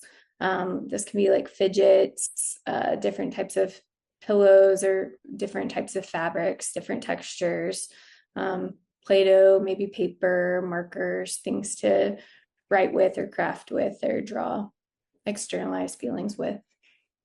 And I'll come back and let you guys read this slide. I think it kind of piggybacks off what Beth Ann is saying, really just being mindful and creating some awareness of your kiddos and your clients who are sensory seeking versus sensory avoidant and how you can do that. And then again, that last one, laughter is always a good thing. Our last tool is going to be emotional regulation, and I know we know a lot of that. So we're going to kind of gloss over this so we can watch our check engine plate video, but really just wanting to make sure that we have awareness to our own emotion, keeping ourselves as regulated as possible, but then also not being afraid to model that. It is okay to show your kiddos, hey, I got a little, ooh, but I'm going to do these two things. I had a client the other day tell me that her teacher will always say, hey, it's getting too loud in here. I'm really struggling with that. And the whole class they have this relationship. It's pretty actually cool. And so she was like, okay, one, they give her that, but two, it's really a blissful opportunity when a teacher comes in and models or a parent comes in and an adult models, hey, I get dysregulated, this is what I do. And so that kind of brings us to this co-regulation thing. What we know about is emotional regulation is a learned skill. Definitely not learned if you have that disrupted attachment or maybe those environments that don't model and demonstrate what a regulated nervous system looks like. And so it's something that you can start at any age. This one that I have up on the screen, I use for teens.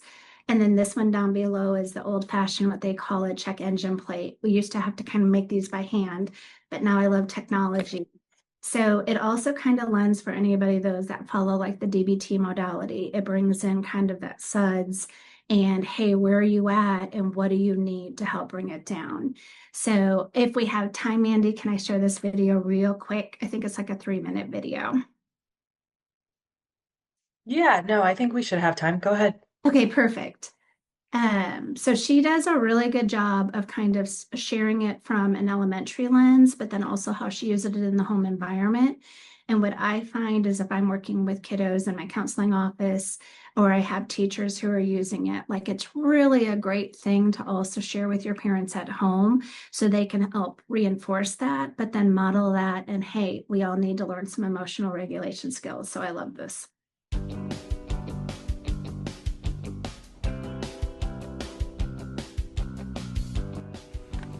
Hi, my name is Krista Weber. I'm the school counselor at Fort Bell Elementary. I'm also mom to 4 adorable balls of energy and emotion. And I have had 2 years of TBRI practice here at Fort Bell, but I gotta say my best practice has come at home with my kids. And so one thing that we use at school that you might have heard about from your kids at home that I have also used at home with my kids is called the engine plate. And this is from the alert program. We use it every day as a check-in at school. So you might have heard your kids say, I'm in the green, I'm in the blue, I'm in the red. What does that mean? So the green means you're good to go, you're calm, your engine is right where it should be. That's our baseline regulation. Blue means that you're feeling slow, you have low energy, or you're feeling sad. Red means you have a lot of energy. Your engine is running fast, or you're mad or angry or upset. So you might have heard all about this from your kids, and now we want to give you the tools to practice it with them at home. So one thing that I have found helpful with my adorable children is an after-school check-in. So I use this with my kids. Even my toddler has learned to use this, and so I just say, hey, check your engine. How are you feeling? This is a great way for them to, 1, name their feeling and emotion, and 2, be able to tell me what they need using their own words. It's no longer guesswork. So they might say, I'm feeling blue, and I'll say, okay, choose something from the blue category. We have this for younger children and for older children, and so I encourage you to use this at home. It might feel awkward at first, but I promise you it only feels awkward for your kids know this already. And so I also want to encourage you to model this and practice this. I know that you might have already heard about flipping your lid from Mrs. Strickland. So one thing that I do, honestly, is I will model it for my kids. Hey, mommy's in the red. I'm about to flip my lid. I think I need a break. So that's an easy way to model that for our kids so that they see that big emotions happen to grown-ups and kids. If you have any questions about this, feel free to reach out to your teacher. So I think I love 2 things that stood out to me in that. She's bringing in that language use. Remember, if we're not coming from a home environment or even just an environment that may have more avoidant or fearful attachments, we might not be using the language of emotion or feelings or that vulnerability to express them. And so she brings that to the table, but then also really emotional regulation is so key because I can't emphasize that enough. We cannot expect a person to regulate their behaviors before they regulate their emotions. So that emotional regulation needs to come way before behavioral regulation. Okay. Woo, we did it. Wonderful. Thank you all so much, Holly and Beth Ann, for presenting. We will again open the floor for questions for the next few minutes. So if anyone has any questions, feel free again to put those in the chat or to raise your hand and we can call on you.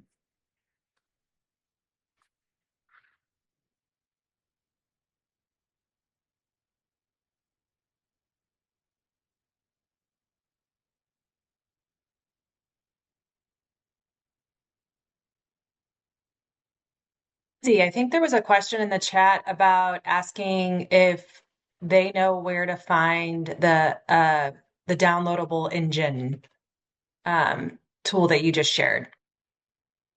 I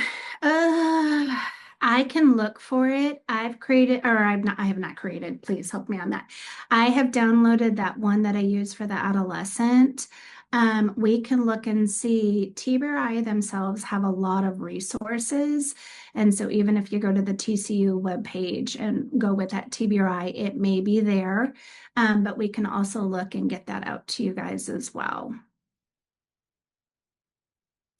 I think the one in the example, not on the video, but in the slides, is from Chosen Care.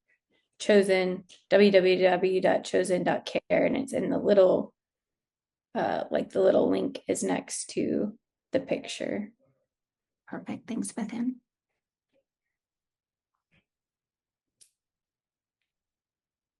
Is there an age range that TBRI works best for? Is this good for older teens?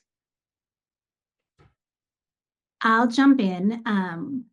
My joke is, well, I use it on my husband, so it's all good. But I will say I work with freshmen through seniors, and I use it a lot in seniors. Keep in mind a couple of things, especially if we have a kiddo coming to us from from a trauma background or trauma experiences. They may not be working at their biological age, and kind of like Adrian had mentioned, we have to get that healed before we can move forward and offer them traditional ways of learning. And so I think it goes for any age, not just seniors, but we all need that felt safety. We all need that emotional regulation and that co-regulation. And so I know a lot of people, especially when you see the infographics and information, it feels like it's geared towards latency, but it really is a gold star, in my opinion, for all ages. I think when it was first developed, it was more developed towards kids. I think in the more recent years, they've put out more information geared towards adolescents. So on their website, they have more articles and things that have tailored it more specifically to schools, which is newer and more toward adolescents and teens. They have a tremendous podcast, and I believe 4 or 5 of them last year were geared towards TBRI for adolescents. So if you ever, just want to look at that podcast and listen to it, that's really helpful as well. Okay, we've had another question come in the chat. This person says they are working with clients in Nepal, and oftentimes even adults find it difficult to pinpoint what emotions they're feeling. They'd rather talk about physical symptoms like magnets feeling heavy over their head or a burning heart. It's interesting to see the differences. What would you recommend for people to discover what their emotions are and how important it is to know about how you are feeling? Okay. Yeah. I'll answer first. Holly, you can jump in. So, I mean, this might not be even from a TBRI lens, but like from my lens in practice. One of the first things that I do with any client is try to work on expanding emotional vocabulary.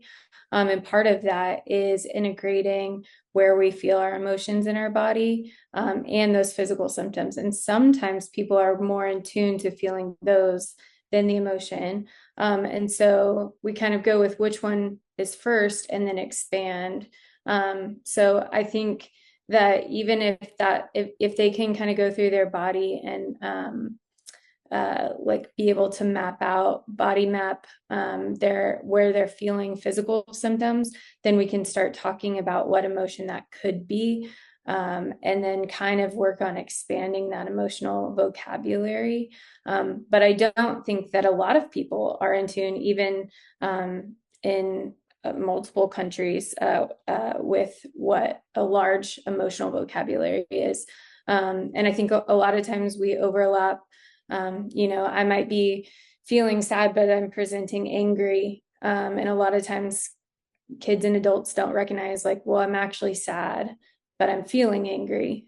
So expanding that emotional vocabulary, I think is important to recognize what the trigger is. And I think it's important to be able to then communicate. But I think it does take a lot of work to get there. I think similar to Beth Ann, leaning into that curiosity. If that was somebody that I was working with, when I hear words like burning heart or a magnet with the head, like I'm wanting to lean into that and be like, I would even have them draw the heart. Tell me, when you draw a burning heart, what does that look like? Well, what does that feel like? And in there, they might start to use language or be able to express it in a way that you can then match up an emotion or pull out that good old emotion wheel. And when you think of a burning heart and when you feel it, tell me what comes up for you.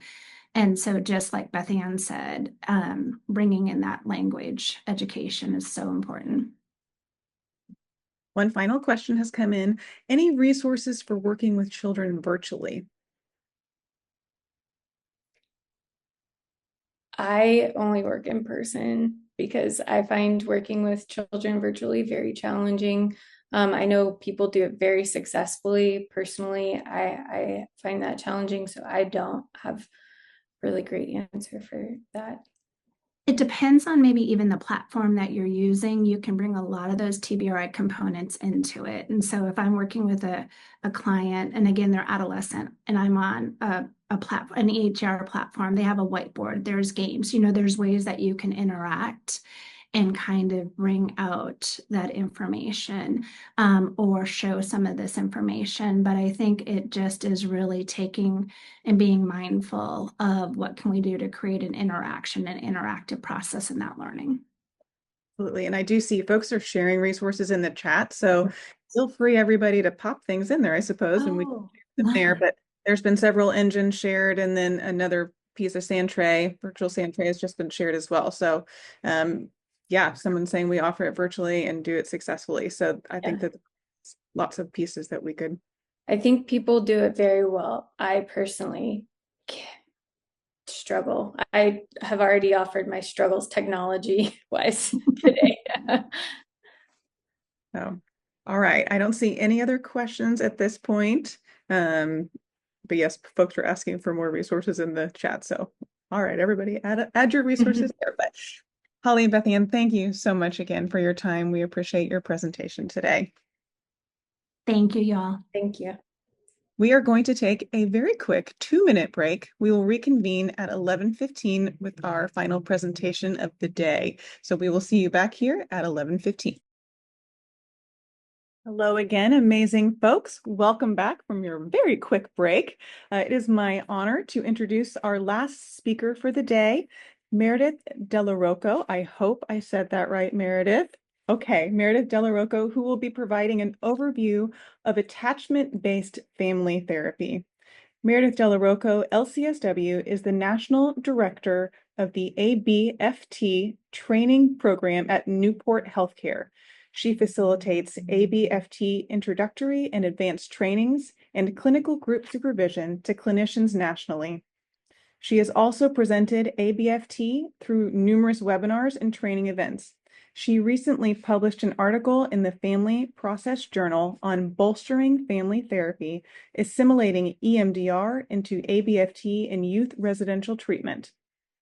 Meredith has presented at a number of conferences, including NAMI Keystone, Pennsylvania, ARC, and the Adolescent Mental Health Symposium of Dallas. And I don't know this one. Attach? Okay, yes. She graduated from Columbia University with a master's in social work, including an advanced clinical practice with children, youth, and families. She has extensive trauma treatment experience with children, adolescents, and families, including work as a primary therapist for at-risk youth and families in the New York City foster care system, and as an outpatient therapist providing a range treatment to children, adolescents, and families in Sandy Hook, Connecticut, following a community tragedy. She is additionally trained in CBT, DBT, EMDR, motivational interviewing, and TFCBT. Thank you, Meredith, for being with us today. I'll turn it over to you. Thank you, Lindsay. And I just want to thank Holly and Beth Ann. That was a wonderful almost introduction to what we're going to talk about today. So thank you both. I'm going to go ahead and share my screen here. Okay. So I am here to talk about attachment-based family therapy. So In terms of my use of attachment-based family therapy, I work at a program called Newport Healthcare, as Lindsay mentioned, and we are a large mental health provider in terms of we're providing levels of care that are at the residential level, as well as the intensive outpatient and the PHP level, working with youth as young as 7 all the way up to age 32. So we utilize attachment-based family therapy with majority of the youth and families that come into treatment at Newport Healthcare. So I'm really coming from that frame of mind and really working from the attachment perspective. So today I'm going to very briefly go over attachment theory as Beth Ann and Holly already did a really beautiful job explaining that. So the first couple slides I'm going to move through pretty quickly just so it's not repetitive for all of you, and that gives us a little bit more time to talk about the model.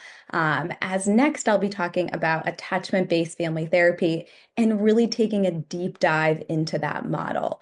We're going to be talking a lot about engaging caregivers as well. So, how we really engage caregivers in a parallel process when we're working with their children and working with youth. I'll also touch on some adaptations and considerations when working with different populations. And so, really, when we're thinking about this model, I want you to be thinking about maybe a youth or a family that you've been working with that you feel like maybe, I call it as a clinician, you feel on this hamster wheel of therapy where they come in and you might talk in your office about the struggle of the week or the crisis of the week. And you feel like you're giving this family, you're giving this youth a lot of really great skills. And yet here you are week after week, right, addressing kind of the same concerns or the same behaviors. So I want you to be thinking about a youth or a family that you're working with that might present that way. We've all had them. I know I've had many in my career. And just as we're going through this, I want you to think about can what we're talking about, even if you're not going to step into doing family therapy with this family or with this youth, really thinking about the perspective that you could be coming into the work with them from. Okay, so this is a little repetitive for all of you, so I'm not going to spend much time here at all, other than to say that we are all here to talk about attachment today. And attachment theory is really at the heart of attachment-based family therapy. So we're really operating from the belief that caregivers have this instinct desire to care for their children, and that youth biologically need this caretaking to learn self-regulation and to understand their role and their relationships externally as they develop and become older and start to form their own relationships. We also, I know, already went over the attachment styles. So what I really just like to point out here is that, so many times, and I predominantly work with adolescents, at least at this point in my career. I worked with the littles in earlier stages of my career. But I have so many youth that walk into my office and in a first session with these teens, they first look at me like they maybe don't want to be there at all. And then as I start to speak with them, they're like, well, you're not going to understand me. Nobody gets me. Nobody understands me. Why are you going to be any different? Who's to say, why are you going to care about me? And I know I can't see all of you, so like virtual show of hands, I'm sure if you put them up, a lot of you have heard that in your work with adolescents before, at least at the start of treatment. Right. And we're going to talk about how attachment and their relationship with caregivers, right, may be a piece to the puzzle in terms of how they've developed this feeling, right, that people aren't going to care, right, that no one's going to understand them. Right? And so we're going to talk about how we really look at that from a different perspective, and then how we can start to heal that with the adolescents and the youth that we're working with.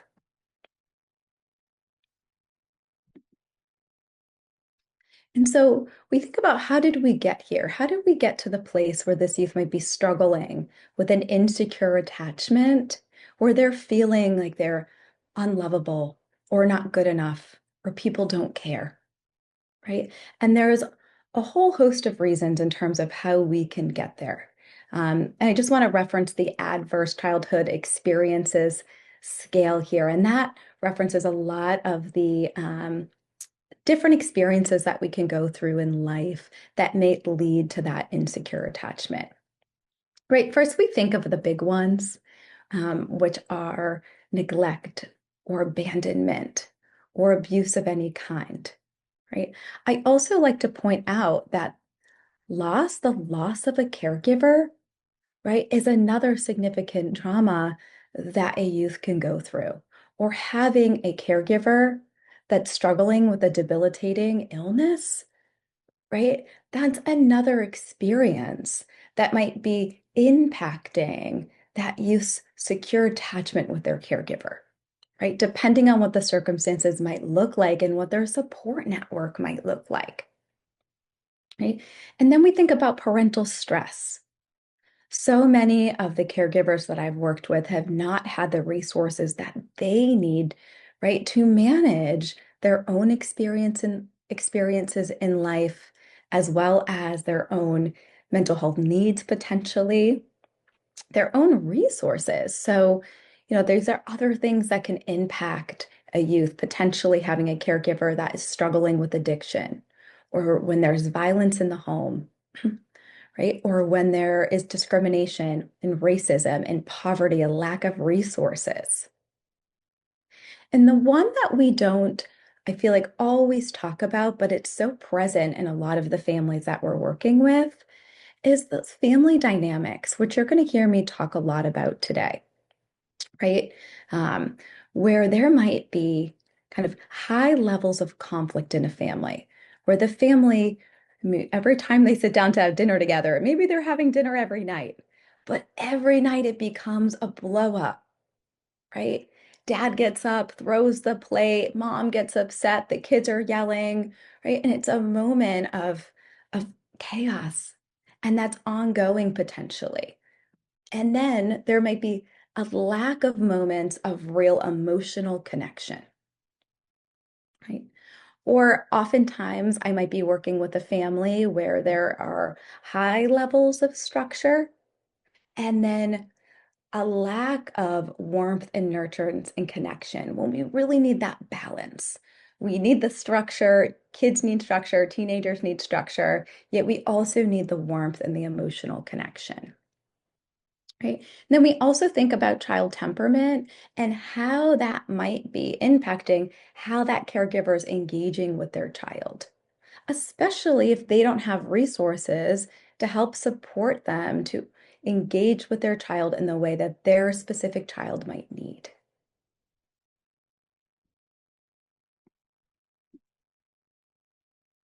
So I'd just like to highlight that we've talked a lot about secure and insecure attachment today. And there are really only two official diagnoses in the DSM that are directly related to attachment, which is reactive attachment disorder. And you're going to see this presenting in youth that really have, when we think about the acuity level, right, that come into your office or you're engaging with them in a school setting where they're really rarely seeking comfort when they're distressed, right? And they're showing a minimal ability to really manage those emotions, right? And they also might have unexpected levels of fear or reactivity to maybe non-threatening interactions with adults. They might be more withdrawn when a kid developmentally, right, with an adult that they're familiar with, would be looking to that adult for support or would be going to that teacher for help. And then we have disinhibited social engagement disorder, right? And that involves that youth that really has a lack of fear of strangers when at their developmental age, They should have that wariness. They should be more uncomfortable when coming in contact with a new adult, right? And so both of these disorders are typically related to some of those larger attachment traumas that they may have experienced earlier in life or at some point during their life, right? And then I like to just put up adjustment disorder because oftentimes families go through significant life changes that might result in a youth starting to struggle with anxiety or depression, right, as a result of this family environmental change. I know when I worked at the outpatient level of care, I saw a lot of youth coming in with an adjustment disorder. Um, and so, those, when we think about working with youth, right, we have those youth that have those official diagnoses, but majority of my work, I'm working with youth that are not diagnosed with a attachment-based mental health diagnosis. They're coming into our office and into treatment with a whole host and a range of other diagnoses. And yet, what we're doing is we're understanding the root cause of that, pulling back the layers and seeing, is there a component here that's related to their attachment, right? And potentially connecting to that secure attachment. So I really love this tree here because when you look at this tree, I think it depicts just a few of the things that a child might come into our office with. There might be struggles with dishonesty or conflict between parent and child. There might be substance use. They might be struggling with somatic symptoms or suicidality and self-harm, anxiety and depression. And so that's why someone is coming to us for therapy, right? Their parent says, I'm really concerned. These are the symptoms that we're seeing. I'm going to get support and help for that, right? And then when we start really peeling back the layers with the kids that we're working with, so often these kids, right, underneath these symptoms, when we look to the trunk of the tree here, have developed these negative core beliefs about themselves that might sound like I'm not good enough, or I'm unlovable, or nobody, as I mentioned before, understands me, or I'm powerless. I hear kids say, I'm not good enough so frequently when I start to really unpack and understand what's going on behind these symptoms and these behaviors that we see. Um, and then we go deeper, right, into the roots of the trunk of that tree, which is so much of what we're talking about today. And we look under there, and oftentimes, right, these kids have started to learn or feel like they're not good enough or they're unlovable in their families, right? Oftentimes without a caregiver having any awareness that some of their interactions have resulted in their child starting to internalize this belief about themselves, right? And I'm not saying that that's the full puzzle in terms of these symptoms or what's happening, but oftentimes it's a significant piece to the puzzle, especially when we're working with those teens or those families where we're feeling really stuck. Like there's a missing piece here that we haven't gotten to. And oftentimes it's those moments of disconnection and that disruption of attachment and their relationship with their caregiver. Right? So I started to talk about those attachment ruptures. I really like to think about it as this big rope. And so, like I mentioned before, there are these like large traumas, these more significant traumas or events that can happen that might relationally completely disconnect that rope, or it pulls it apart entirely, right? And then all of us to some extent, because our parents are human and we are human, right? We'll have these little frayed moments of disconnection. I call them attachment injuries or moments of misattunements, right? And those are times where a kid has an attachment need. Maybe they had a hard day at school and they come home and they said, Mom, I feel like this teacher like really hates me. She's out to get me. I'm really struggling in math, but I feel like, she sees me like a bad kid. And the parent, right, says, Oh, honey, it's fine. It's fine. You're doing fine, right? I got to finish up some work. Right? And in that moment, it was a small moment, right? And what happened is that child needed their parent to say, Tell me more about that. How do you feel in those moments? Tell me what's going on in math class. What makes you feel like the teacher doesn't like you, right? They needed their parent to lean in that little moment, right? So that might create a little fray where they say, I'm not going to tell my mom about this next time. She doesn't have time or she's not going to get it, right? Now, that's probably not going to create, if that happens one time, an entire attachment rupture. What that is maybe a little moment of misattunement. Like I said, we've all got them. Well, oftentimes the youth that we're working with, especially when you're seeing higher levels of acuity and symptomology, often have these large breakdowns and these larger ruptures, or lots of these little frayed moments where, like you see here, the rope's hanging on by a thread, right? And oftentimes, these kids are seen as emotionally reactive or overly sensitive, right? Or aggressive in many ways, right? Behaviorally. Right. And a lot of this is because they haven't developed those emotion regulation skills earlier in life because of these attachment disconnections, right? These attachment ruptures. And why it says here this impact, right, is so important is I really like to think about this as, and when you have more of a physical trauma in your life, think of if your neighbor, right, got into a car accident, right? What might you do being a good neighbor? You would probably check on them, bring them a meal, maybe walk their dog, and support until they're getting some help and getting back on their feet, right? Now, when you have relational trauma and these attachment ruptures, this is an invisible wound that we're often carrying through life if we don't get the support to process and heal from it. No one is bringing over meals, coming over to walk the dog, right? It's invisible. You're carrying the weight of this like it's like this suitcase, and you're bringing it into so many aspects of your life, especially into ongoing relationships.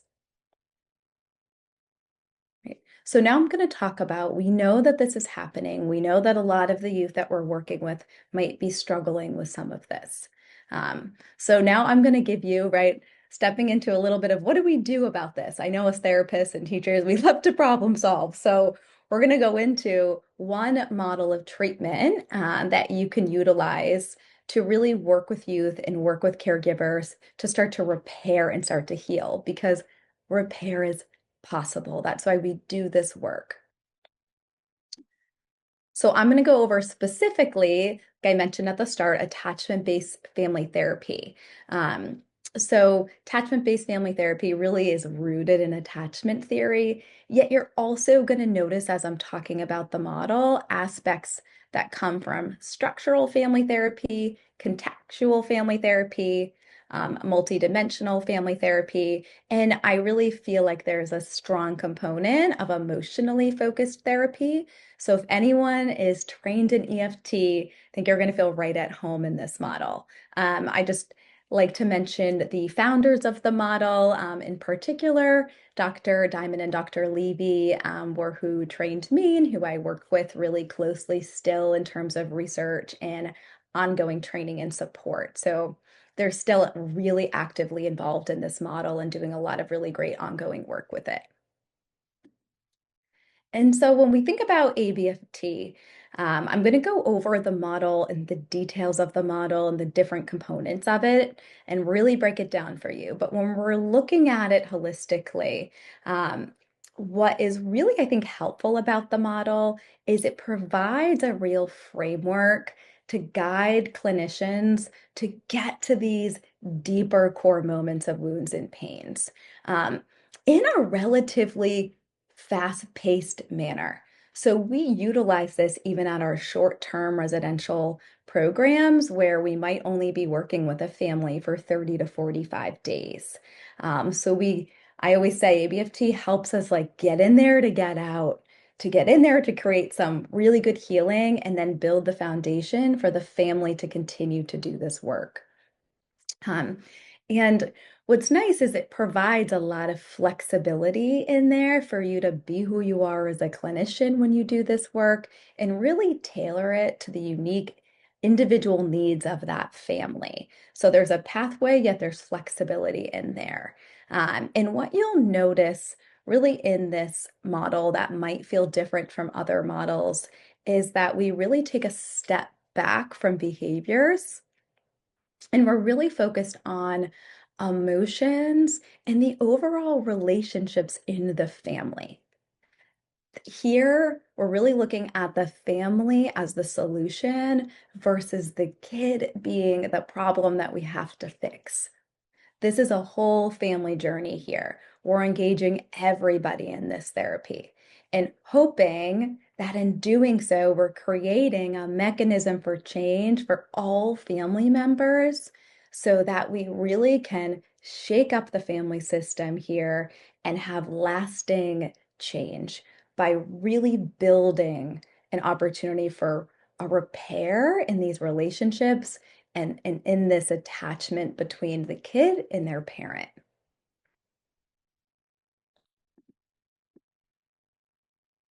So this shows just an overview of how we go through this model. So there's 5 tasks of ABFT that really guide where we're going and guide our work. So what's nice is the tasks are nicely laid out in order for us. While if we need to, we can move back and forth throughout the tasks as clinically indicated as we might need to for the family. And I'm going to go through these task by task. I'm going to keep an eye on time. If we have enough time, I'll show a little video clip of one of them, but I just have to keep an eye on that to see if we'll have time for the video. Okay.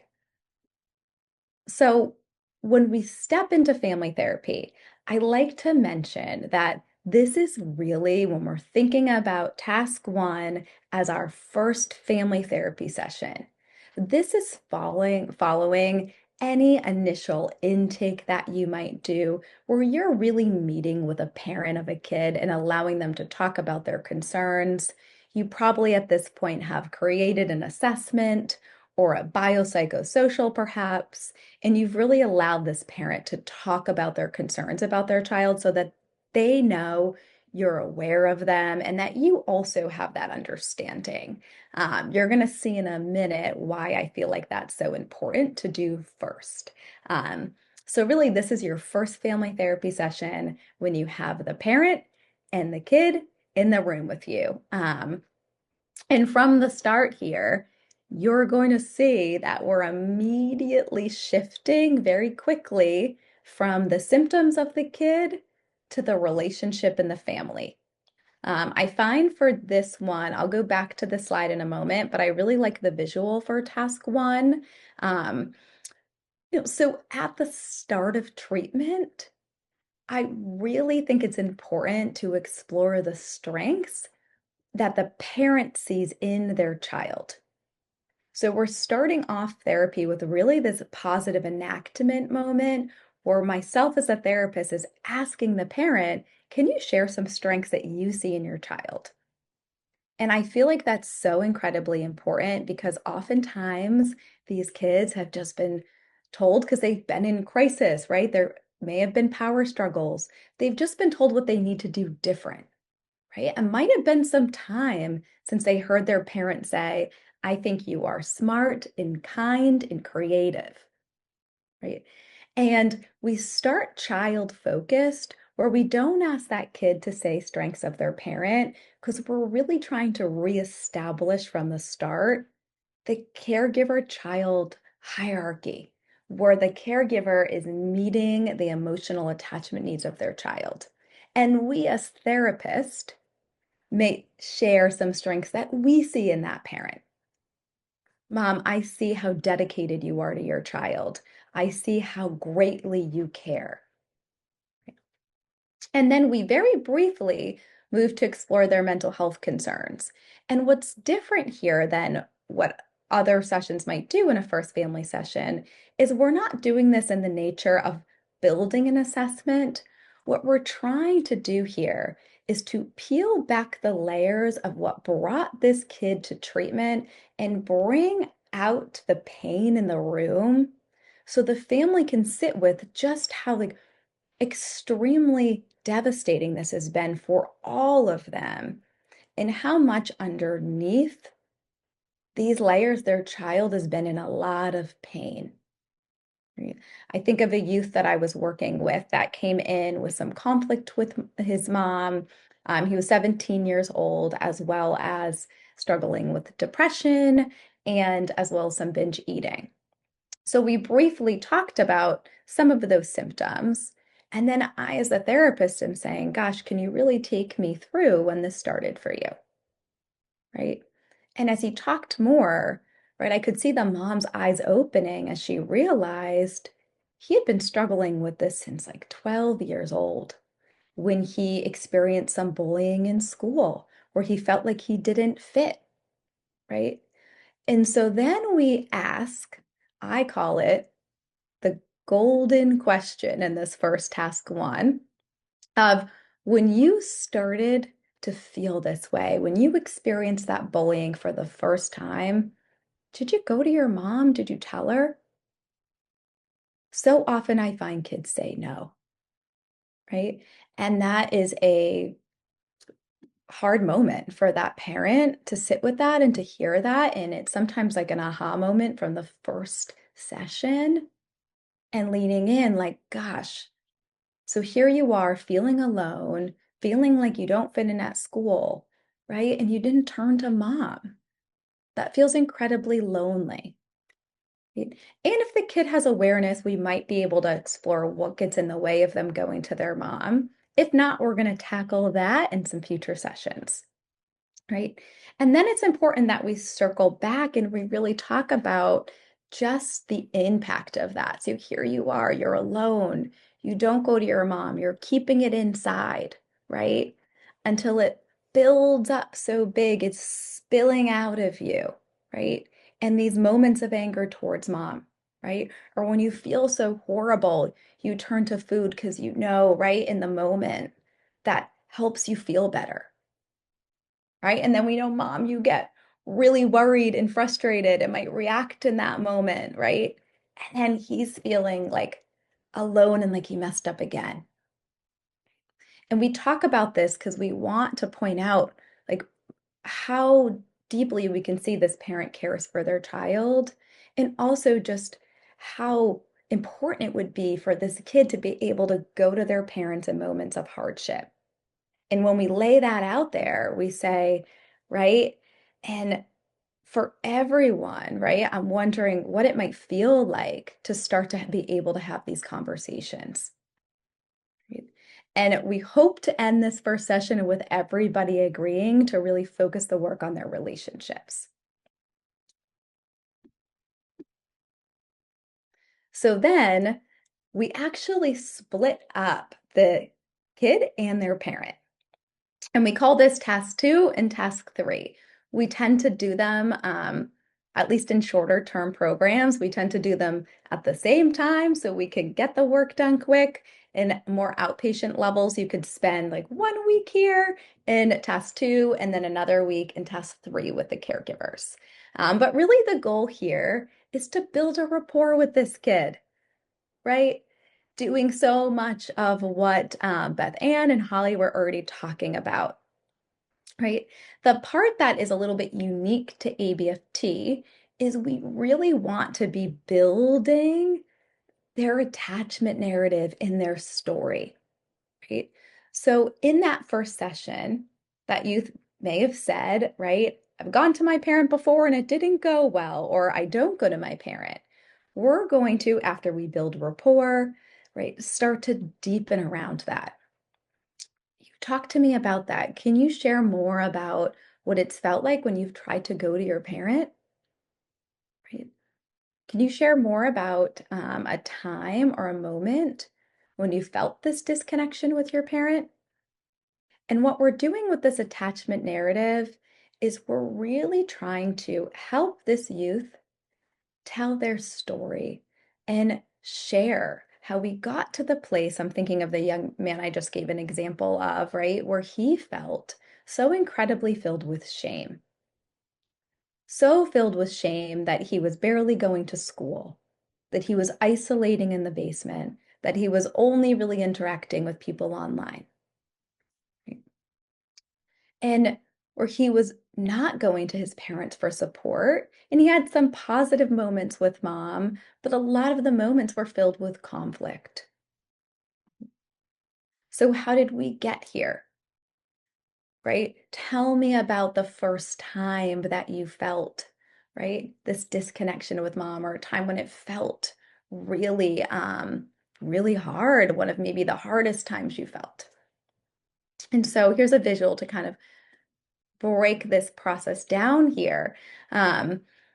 But for example, with that kid, right, he started to tell me about, going clothes shopping with mom and how he was already feeling a lot of insecurity around his body image and going shopping. And he said typically it ended up being like a big blow up with mom and I. And he said, and like usual, I struggled to find clothes that I felt good in that really fit me great. And my mom got really frustrated and she was like, well, this is because you're not taking care of yourself. Um, and I'm asking him, like, how did you feel in that moment? He's like, well, I just went in the dressing room and I just like sat there and I felt awful about myself.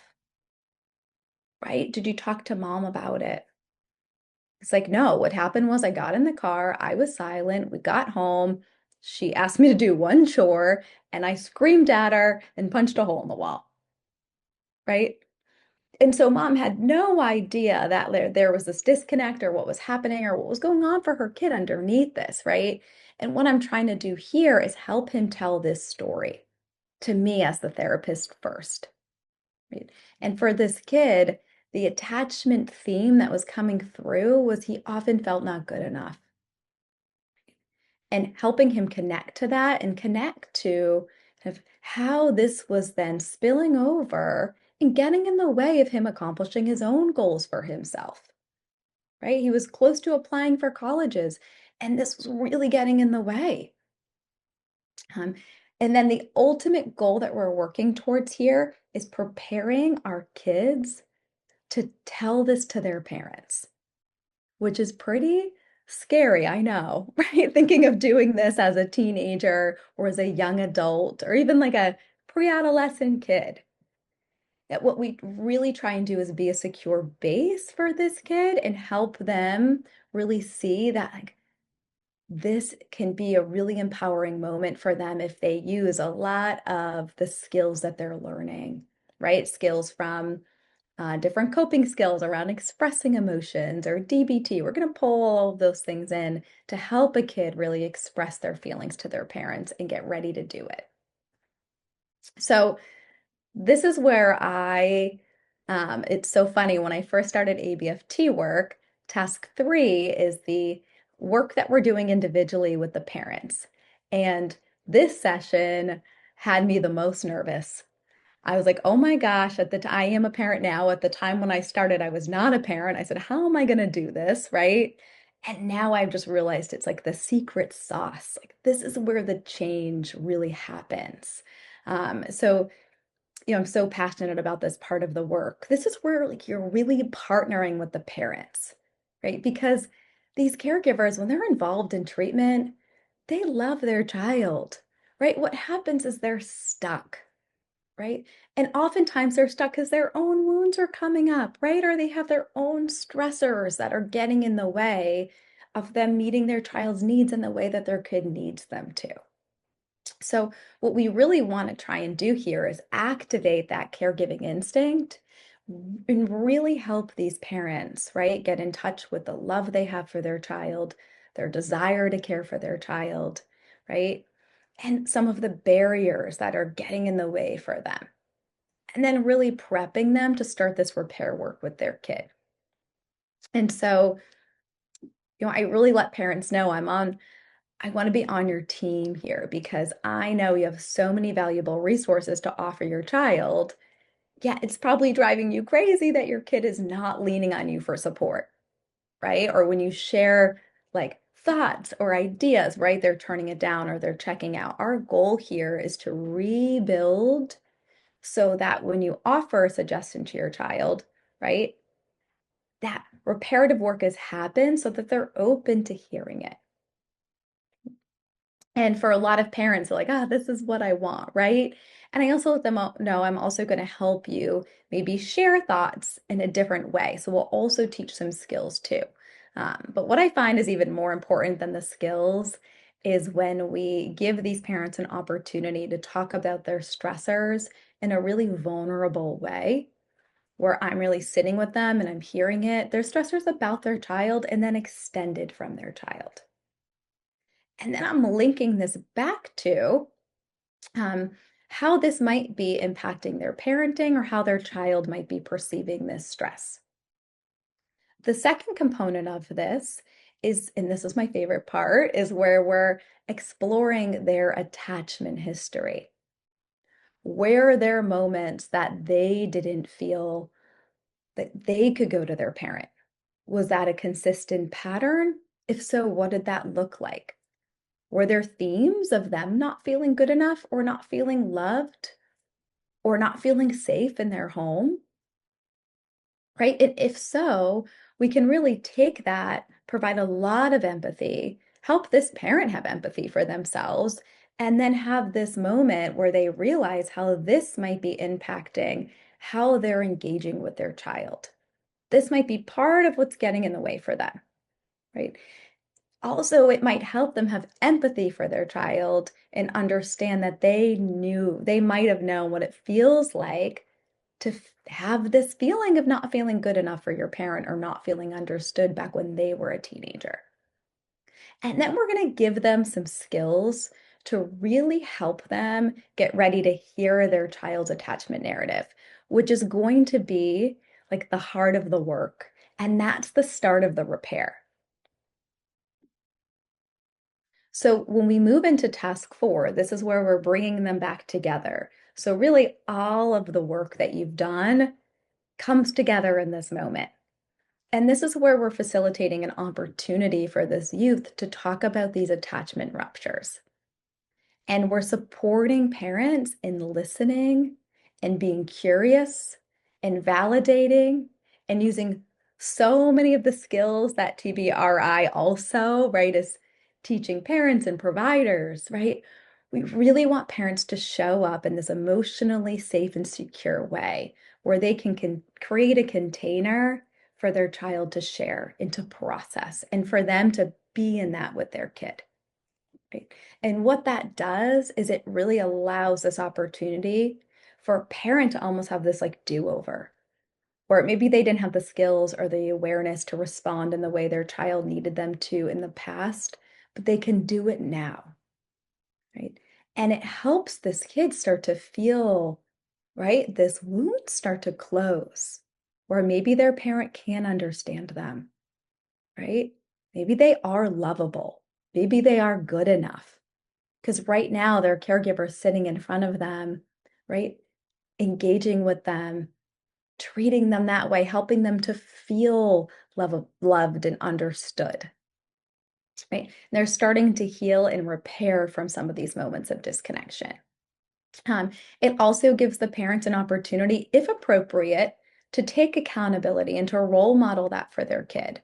I always tell the parents, right, sometimes the best way to see what the change we want to see in our kids is to model it first ourselves, right? So I really help parents. Not all parents need to take accountability or to apologize, but sometimes it might be warranted in certain situations. And so I help a parent prepare to do that with their child in task 4. And this picture looks a little bit different because this is really a reciprocal conversation. It is ongoing. It's not linear. And we have conversations and talk through each attachment rupture as we need to.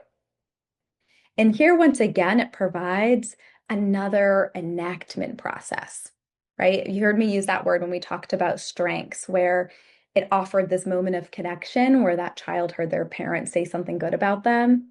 Task 4 is supposed to create this enactment experience of healing, where we as a therapist are guiding the conversation and directing where we need to, but really, we want the conversation to be between the kid and their parent so that when they leave our office, we've started to create this foundation of healing and change, right? So I think of that session I had with that 17-year-old boy, and this is where he shared with mom, like, Mom, I don't feel good enough as a brother, as a son. I feel like you're ashamed of me. And this is why I feel like that. Right? And my job was to help mom listen and to ask him more and to be curious and to validate his emotional experience, even if she remembered situations differently, right? And start to heal. And so we end that kind of the cycle of therapy that we're doing here with trying then to move back into conversations where we need to about behaviors or struggles, or maybe even outside of the family relationship, right? Now being able to take a real collaborative problem solving approach to these struggles or stressors, right? Now that that repair work has been done, right? So oftentimes in therapy in the past, before I knew about ABFT, I might start here with families where I'm talking about the behaviors or the symptoms, and we're giving skills, and I'm helping teach the parents how to use collaborative problem solving. Yet I'm on this wheel feeling like I'm stuck and it's not sticking. And ABFT really opened up my mind to like, oh, it's because this kid still is carrying these wounds and they don't feel like they could be transparent and open with their parent. And so we need to start to heal that first before moving into these conversations.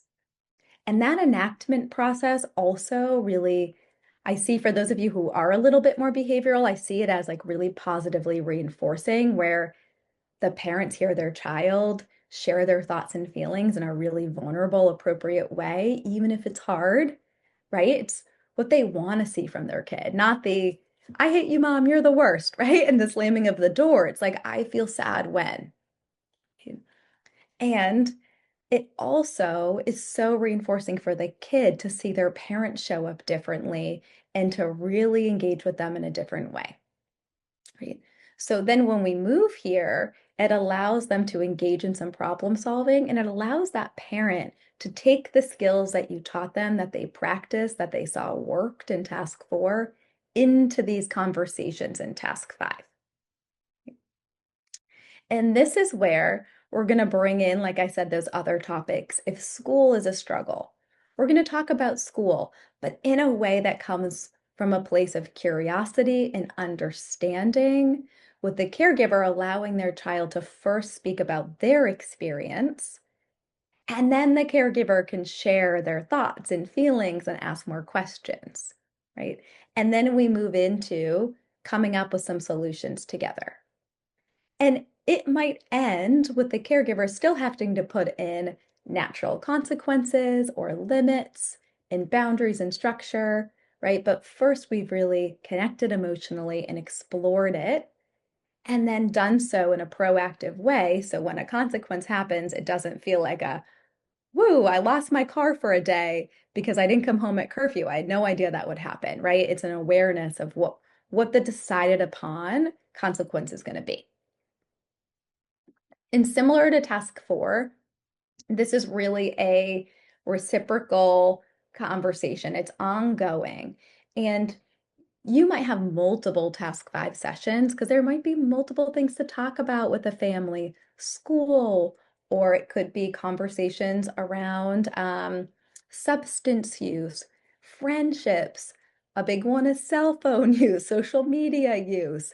And our job as the clinician is to help the caregivers use the same skills you just taught them to have these conversations, and then step in with different coping skills or help the family with this problem solving using the skills that we have and what we know might help this family.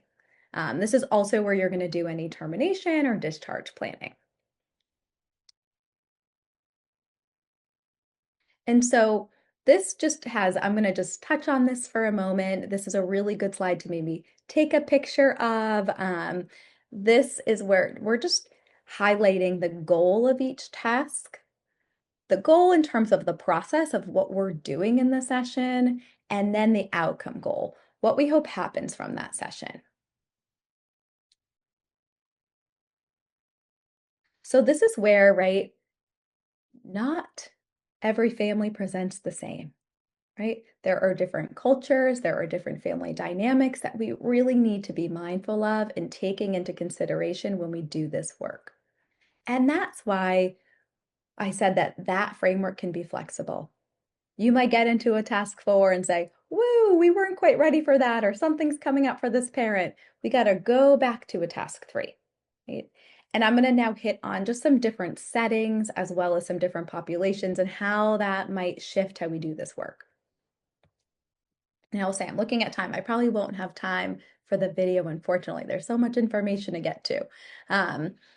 So in terms of levels of care, we use this, as I mentioned, I train our clinicians on using this at short-term residential, as well as we sometimes have longer term stays, as well as PHP and IOP. It was also developed in just regular outpatient, so definitely applicable to majority of levels of care here. It might just shift how quickly we're going through the work and how much time we have to do it. So in short-term residential, we're probably getting like 1 week of task 4, so one real session of foundational change before we have to move into task 5. When you're an outpatient, you have a little bit more time where you can really spend some more time in task 2 and 3, really lean into those task 4s before mindfully stepping into task 5. So I'll talk about 2 populations that I feel like I get a lot of questions on when I present on this model. The first is when you have a parent that's really struggling to engage in the process. So I will say I've worked with some caregivers that have struggled and there's been some barriers, yet for the most part, I'm able to join with those parents and really help them work through whatever might be coming up for them. Now, there's a smaller handful of caregivers that I've had that are really struggling to engage because they might have their own mental illness that they're not receiving support around, right? Or they might be struggling in terms of actively using substances. So I will say I've actually had a number of caregivers that are actively using that I've been able to do some real powerful work with. And they've been able to come to sessions sober, and we've been able to do some really great work. Now, there have been parents that are unable to do that, that I've really said, okay, this isn't appropriate. We really need to shift gears. Um, and that's where we're going to, with that individual kid, really process their feelings around this and allow them to really grieve what they might be wanting from their parent in this moment, right? And process some of the loss that they might be feeling around their parent in this moment, not being capable of meeting some of their needs, right? Doesn't mean they might never be able to, but just in this moment, right? And then we're going to think of, is there another secure adult and safe adult in their life that we can bring into the process that they can start to build that like healthy attachment with? Because we as a clinician are modeling and containing the safe base, yet these kids don't go home to us, right? And so we have to be thinking about who in their outside world can we bring in and partner with so they have that one adult that they can turn to, hopefully. Um, and that adult, even if they're not the one who created some of these ruptures, they can still engage in the work of hearing this child share and process and support and contain and help them feel safe processing and help them feel loved and heard and supported and understand what it looks like to have a relationship with a healthy adult, right? where some maybe potentially reparenting can be experienced for this kid. And that can be a grandparent, a foster parent, I've done this with an older sibling. There's really kind of a range of the people that you could be able to bring in to be that support person. And another question that comes up a lot at these presentations, but even in my, I also run our ongoing supervision groups for all of our family therapists using this model, and this comes up all the time. How do we do this work when we're working with an adopted client? And I'm super passionate. This is really where I started my career, was working with this population. So I love to talk about it. And I also like to point out that this is really, when I'm giving some feedback on how we might apply ABFT when working with families who have adopted a child, it's really not, I would say adoption is really not a homogeneous group, just like any other mental health diagnosis we'd be working with. So not all adoptive families or youth struggle with attachment. Yet a lot of the youth that might be coming through our doors that are adopted are coming in with some of these struggles. So we're looking at when a youth who has been adopted is struggling with attachment, how we might approach that and help these families. And so oftentimes when I'm working with adopted families or even fostering families that may even be fostering to adopt, they often are feeling, and it's coming from this like beautiful place that like their love and the care that they're giving to this child now, right, should be enough to create that secure base, right? And we know through attachment in the research that oftentimes for this youth, right, their earlier experiences in life and the loss they may have had with their biological parents, right, is still present and still impacting maybe some of their emotional regulation or their ability to attach to their current caregivers or even adults outside of their family system. So we know, right, that it's not just the love that they provide that can help restore that and help heal from that, that oftentimes we really have to go back and do some deeper healing work here. So I really like to help first partner with these adopted families and acknowledge their pain and allow them to process their feelings. Before really guiding them deeper into the process of we need to really sit with your child in their pain and talk about a lot of this. And so when I'm thinking about ABFT, some like subtle shifts I might do would be in task one. I may or may not, depending on how open the family is to talking about the adoption, might explore a little bit around how the adoption might be contributing to some stress. That might be more relevant in a child that was more recently adopted versus a child that was adopted at birth, and maybe the family hasn't been talking that much about it. That's where I'm going to lean in and understand that in test two and three before really pulling everyone back into some conversation.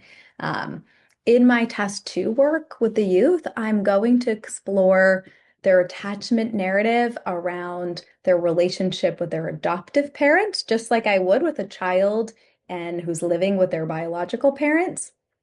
And then I'm also going to explore their adoption narrative. I'm going to understand their thoughts and feelings around their biological caregivers, their biological family, regardless of if they have memories or not. I'm going to talk about culture and identity, as well as maybe their experience finding out they were adopted if they found out later in life, right? Or if they look different than their adopted family. And really help the youth express their feelings around that. And pull out any attachment themes that might be connected to this, where they feel, I'm thinking of a kid I worked with where he said he felt broken. Um, it still sticks with me. He said he felt like that old iPhone that you put in the drawer when you get the upgrade. It's like, I feel like the old iPhone, Meredith. I feel discarded, right? And that was a feeling he had been feeling for so long, right? And had never told his adopted parents because he didn't want to hurt them. And he was also scared if he was honest and shared that, would he be rejected again when he already in his heart felt rejected from his biological parents? right? And what I'm doing with the caregivers is I'm really exploring kind of their adoption journey. I'm helping them to talk about what was it like to bring this child in their home? What were the conversations before, right? How did they, if there's a partner, if there's a team of parents, how did they function as a team before, during, and after along the years? And without judgment, I'm allowing them to process their feelings and process maybe if what's happening in the reality of their relationship with their child looks different than what they envisioned, right? And they need to be able to talk about that in really a safe space to help them process and then be ready to have this conversation with their child. And then in task 4, we're having that youth bring in their narratives, both if there are ruptures with their adoptive parents and to process that, and also their adoption narrative so that so that their adoptive parents can hear them and sit with them and hold space for them and have empathy and have this conversation that a lot of times hasn't ever happened before, right? And the goal then is for that base to be built and some of that healing to start happening so that it can continue to build when we go into task 5.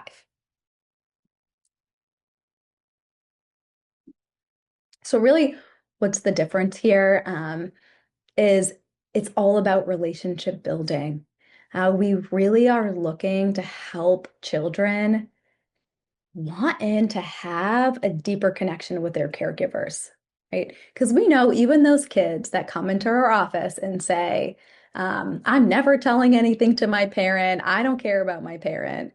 We know that deep down inside of them, there typically is a hurt younger kid, like a 5-year-old little kid that desperately wants to feel loved and accepted and held emotionally, maybe even physically by their caregiver, right? Their wall has just gotten so high because of hurts that they're pushing that away or saying, I can't have that, or it's too scary to even think about that, right? So our goal is to start to break down that wall, even if it's like brick by brick as a therapist with some of our kids that have a lot of hurts, right?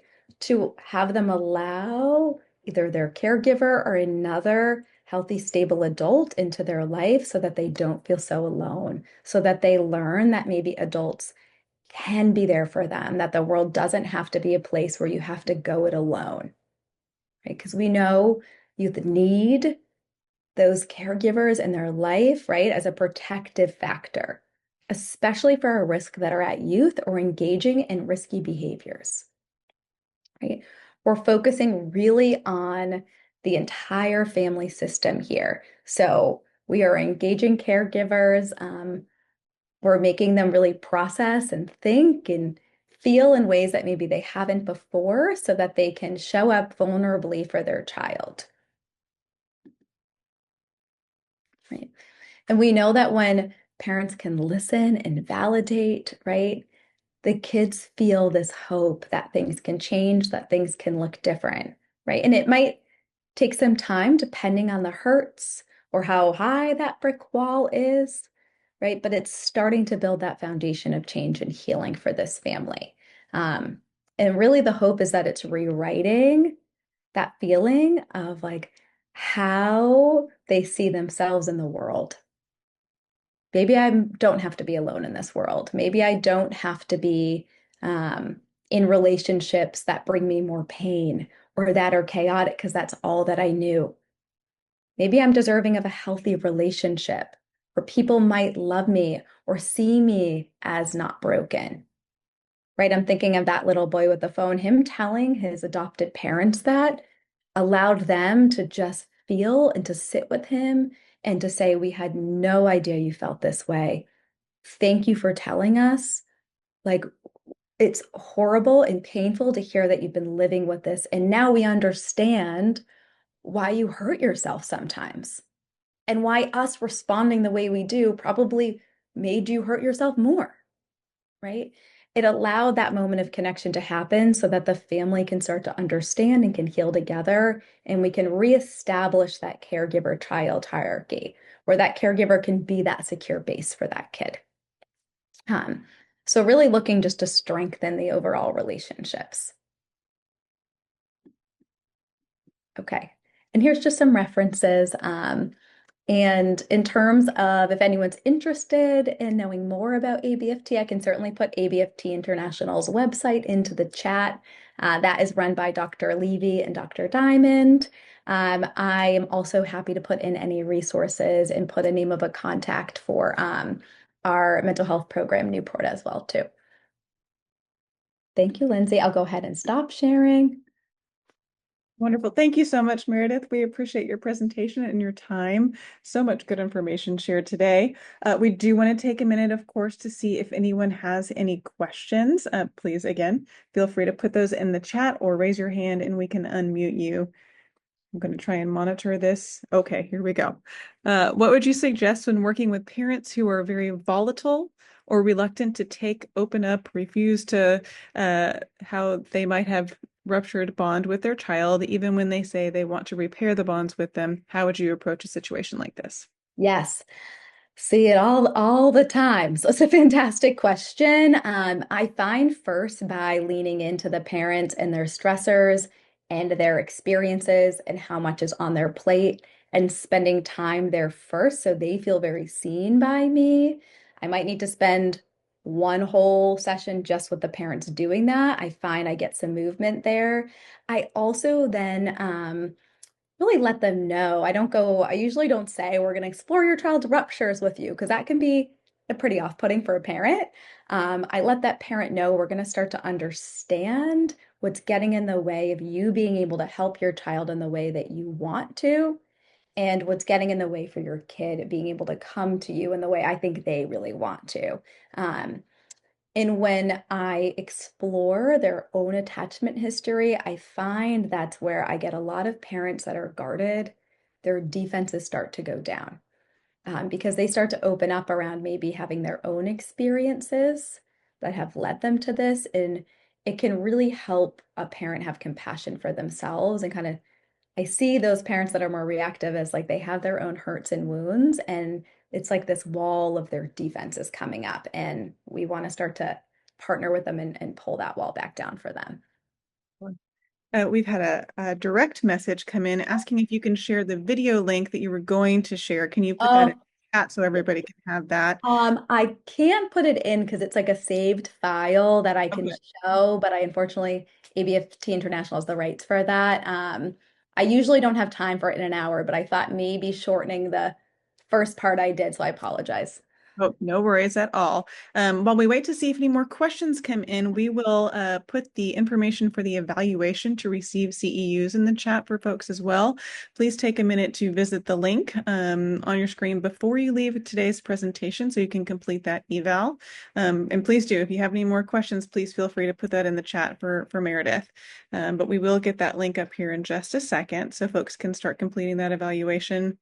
Please be sure to make note of the email that you use when you fill out your evaluation so that you know where to look for it when it arrives to you. When you submit your completed evaluation, a CEU certificate will be sent to the email address that you provide, and you can print it whenever you have a chance. We will also notify everyone when this recording is available on the C4CH website, so you can share the link with folks who might want to view the workshop. We are so grateful for everyone who attended today, and we look forward to seeing you at our next wellness workshop.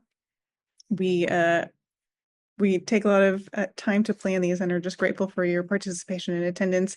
And we really do use the feedback from that evaluation to make sure that we're planning the things that you all are interested in and want to learn more about. So you'll see that the QR code is there on the screen, so you can scan that to take the evaluation. And I do believe that that link will be going here in the chat. Yes, it's in the chat. You might need to scroll up a little bit, but you can find that there. And if there are any other questions for Meredith, please don't hesitate to put those in as well. We will hang around for just a few more minutes in case there's any lingering questions. Please do make sure that you are getting that link for the evaluation before you sign out. Do complete that for us and to get your CEUs, and make sure that you remember the email address that you sent it to. Meredith, we did have one question come in here again. Do you have any advice or perspective on how to adjust as a parent when your spouse dies, who was more of the child's secure attachment than you? Oh, okay. That's a heartbreaking one. Thank you for sharing that. I've been fortunately worked with a few family situations like this. I really think that this is where, hopefully the person, the parent who lost their spouse is getting their own mental health support. So first, as a therapist, I would really lean into getting them their own resources, of course. Um, and I would spend some time in task three, allowing them just to talk about the process of, stepping into the primary caretaker role when this was their partner's role. So not only did they lose their partner, their best friend, their spouse, they also now are completely shifting their role in that dynamic and in their family. So I would spend, I'm thinking of a dad I worked with, I had to spend a lot of time there with him and help him process kind of accepting stepping into this role and feeling he was feeling really not capable of doing so. So it was a lot of support in giving him skills, but also space to feel that and also to accept that he was capable and his daughter really needed him right now. And that the way that he showed up and gave support to his daughter was going to look different than what his wife did, but he could still be this powerful support base for his daughter. And by doing that, we allowed the daughter to then come in and talk about her grief and talk about her feelings and allowed him to hold space for that and to process with her. And it really like kind of set them up to continue this relationship where they were able to have these hard, vulnerable conversations about all things, but allowing him to like let it be authentic for him versus trying to do what his wife did who had passed. I hope that answered the question. I'm looking to see if we have anything else here in the chat.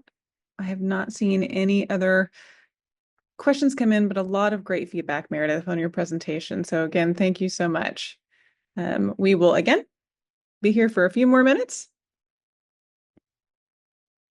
just to see if anything else comes in. And again, make sure you get your eval, folks. Yes, it will be emailed to you. Your CEU certificate will be emailed to you.